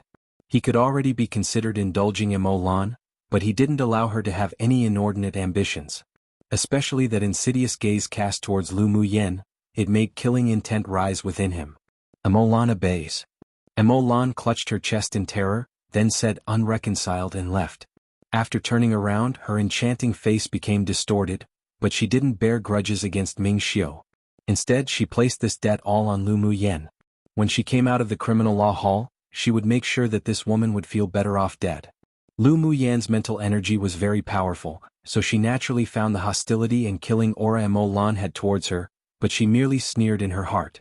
She raised her head and glared at Ming Xiu. It was all this guy's fault for attracting Rotten Peach Blossom 3 debt, yet what did it have to do with her? Although she wasn't afraid of that Emolan, but she really was being innocently involved in all this. You sure could bear hurting her. Lu Muyen was upset, and her eyes carried a meaningful, profound look of ridicule. Ming Xiu's phoenix eyes grew deep, and an unprecedented anger rose in his chest. He hated this little woman looking at him with eyes that carried ridicule. He stretched out his hand and gently squeezed Lu Muyan's chin, brought his head closer until the tips of their nose almost touched and said coldly, Woman, you're not allowed to use that look to look at this highness.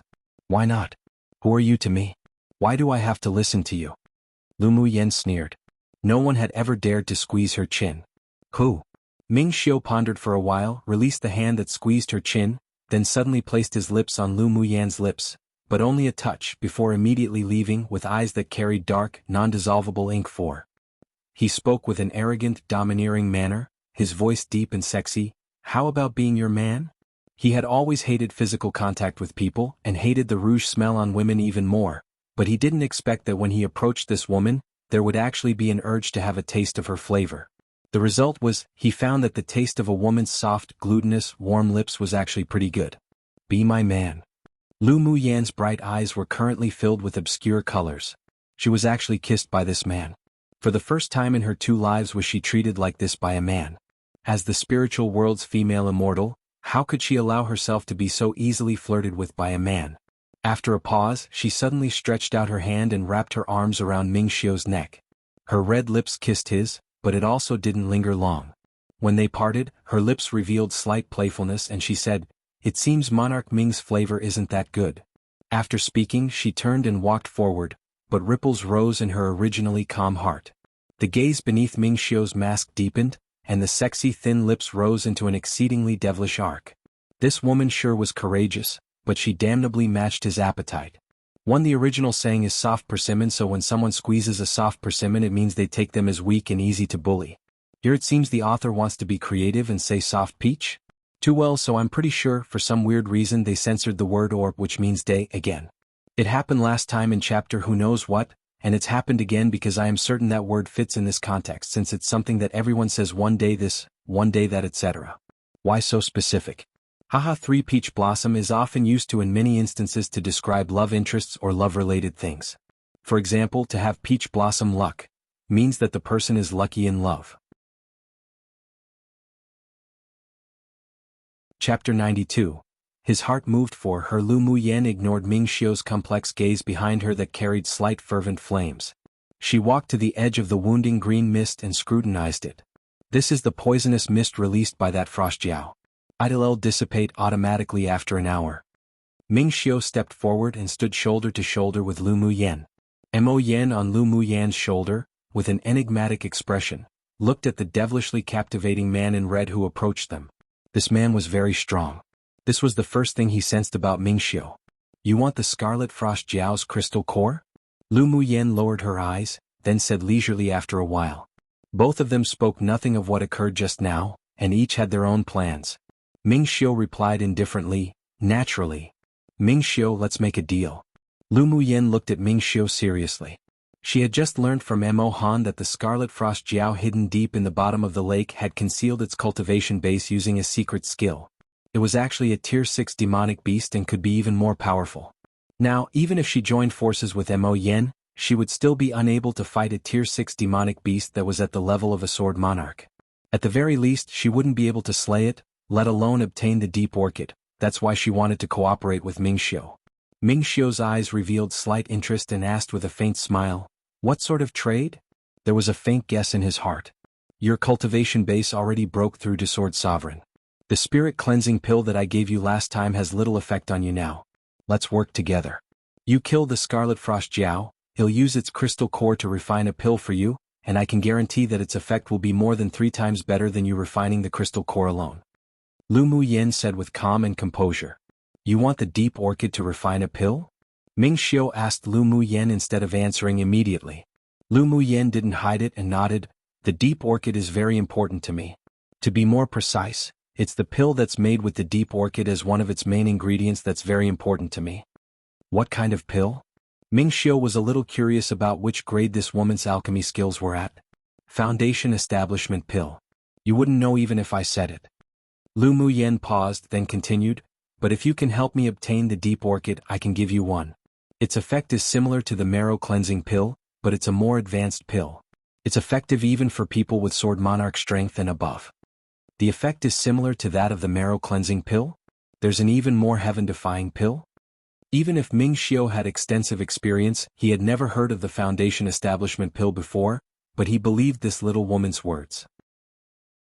The foundation establishment pill was actually a pill used by immortal cultivators to advance to the foundation establishment stage.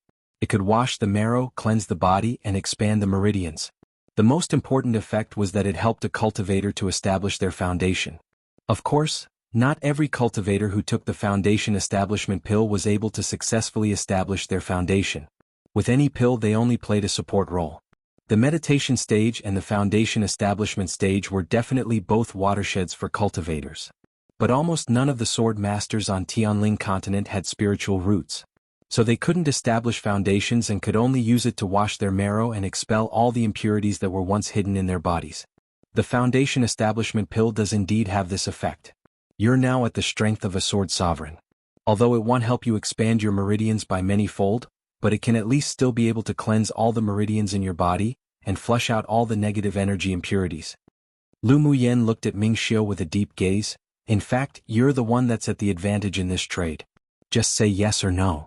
You've already said all that, so does this highness still have any reason to reject? Ming Xiu let out a low laugh. This kind of pill moved even his heart as he listened. He sure didn't know what other skills this woman had. She was like a book. With every page he opened, it would pleasantly surprise him. He really was looking forward to flipping through this book page by page. Meanwhile, the middle-aged man who stood behind the two of them had completely frozen, and his expression was as if he had seen a ghost. Just what did he see just now? Master, who had always been avoidant of females as if he were afraid he couldn't evade them, actually leaned down to kiss that young girl. Come and read on our website Wuxia World site. Thanks. Then hearing the conversation that the two didn't avoid speaking in front him, the shock in his heart couldn't be calmed for a long time. That woman was actually the alchemist that refined the marrow cleansing pill that was currently being spoken of everywhere, and she could even refine a pill that soared monarch strength people could use to remove impurities. This was simply too unbelievable. And looking at Master's reaction, it was obvious that he knew about it. No wonder he would look at this young girl differently. It appeared that this woman was very special, hence why it attracted their Master's attention. Otherwise, with Master's temperament, he wouldn't approach others on purpose simply to win them over. He sighed. It seemed that this time Emolan was over. If Master's heart truly moved for this woman, then he naturally wouldn't allow anyone to harm her. In the future he better be more respectful to this woman. Maybe she would be their mistress too in the future. Of course there's no reason to refuse. He could see that the little woman only felt that he was special, or was interested in him, but her heart had yet to move for him. But he wasn't in a hurry. He would slowly, step by step, take her beneath his wing, and let her little by little bloom only for him. Lu Muyen, being able to hold your hand this time means that you'll be this highness woman in the future, so don't even think about being able to break free for the rest of your life. Just to clarify, immortal cultivators is the term for the people who cultivated the path to immortality in Lu Muyen's previous world. Like how here they're called sword masters. They're not actually immortal, though eventually they will be if they continue cultivating OFC. Cultivators with a capital C refers to cultivators in the previous world as well. I think I need to do some fixing in terminology in previous chapters too. I'll do that later too, just to clarify in case people feel the word mistress implies a woman who has affairs with a married man, which unfortunately it does have that meaning, but formally, it is the counterpart to master. I did a search and it's the only word that really fits, aside from madam but In Chinese, the word is, which translates literally to main mother and just means master with the being an affix at the end with no real meaning. Anyways, they'll stick with mistress for this story, which means main and only wife. Note, XDMX being so possessive already. Obs if RFL doesn't like it, she wouldn't let it happen either. And same Mogue, same, rather shocking indeed. And yay, holding hands, that you're tuning in to the Han Li's Wuxia Chronicles YouTube channel. We're so grateful for your support, and don't forget to subscribe to join us on this incredible journey through captivating stories. Your generosity through donations truly makes a world of difference, as it's the primary source of revenue that allows me to expand and enhance this channel for you. Thank you from the bottom of my heart for being a part of this adventure.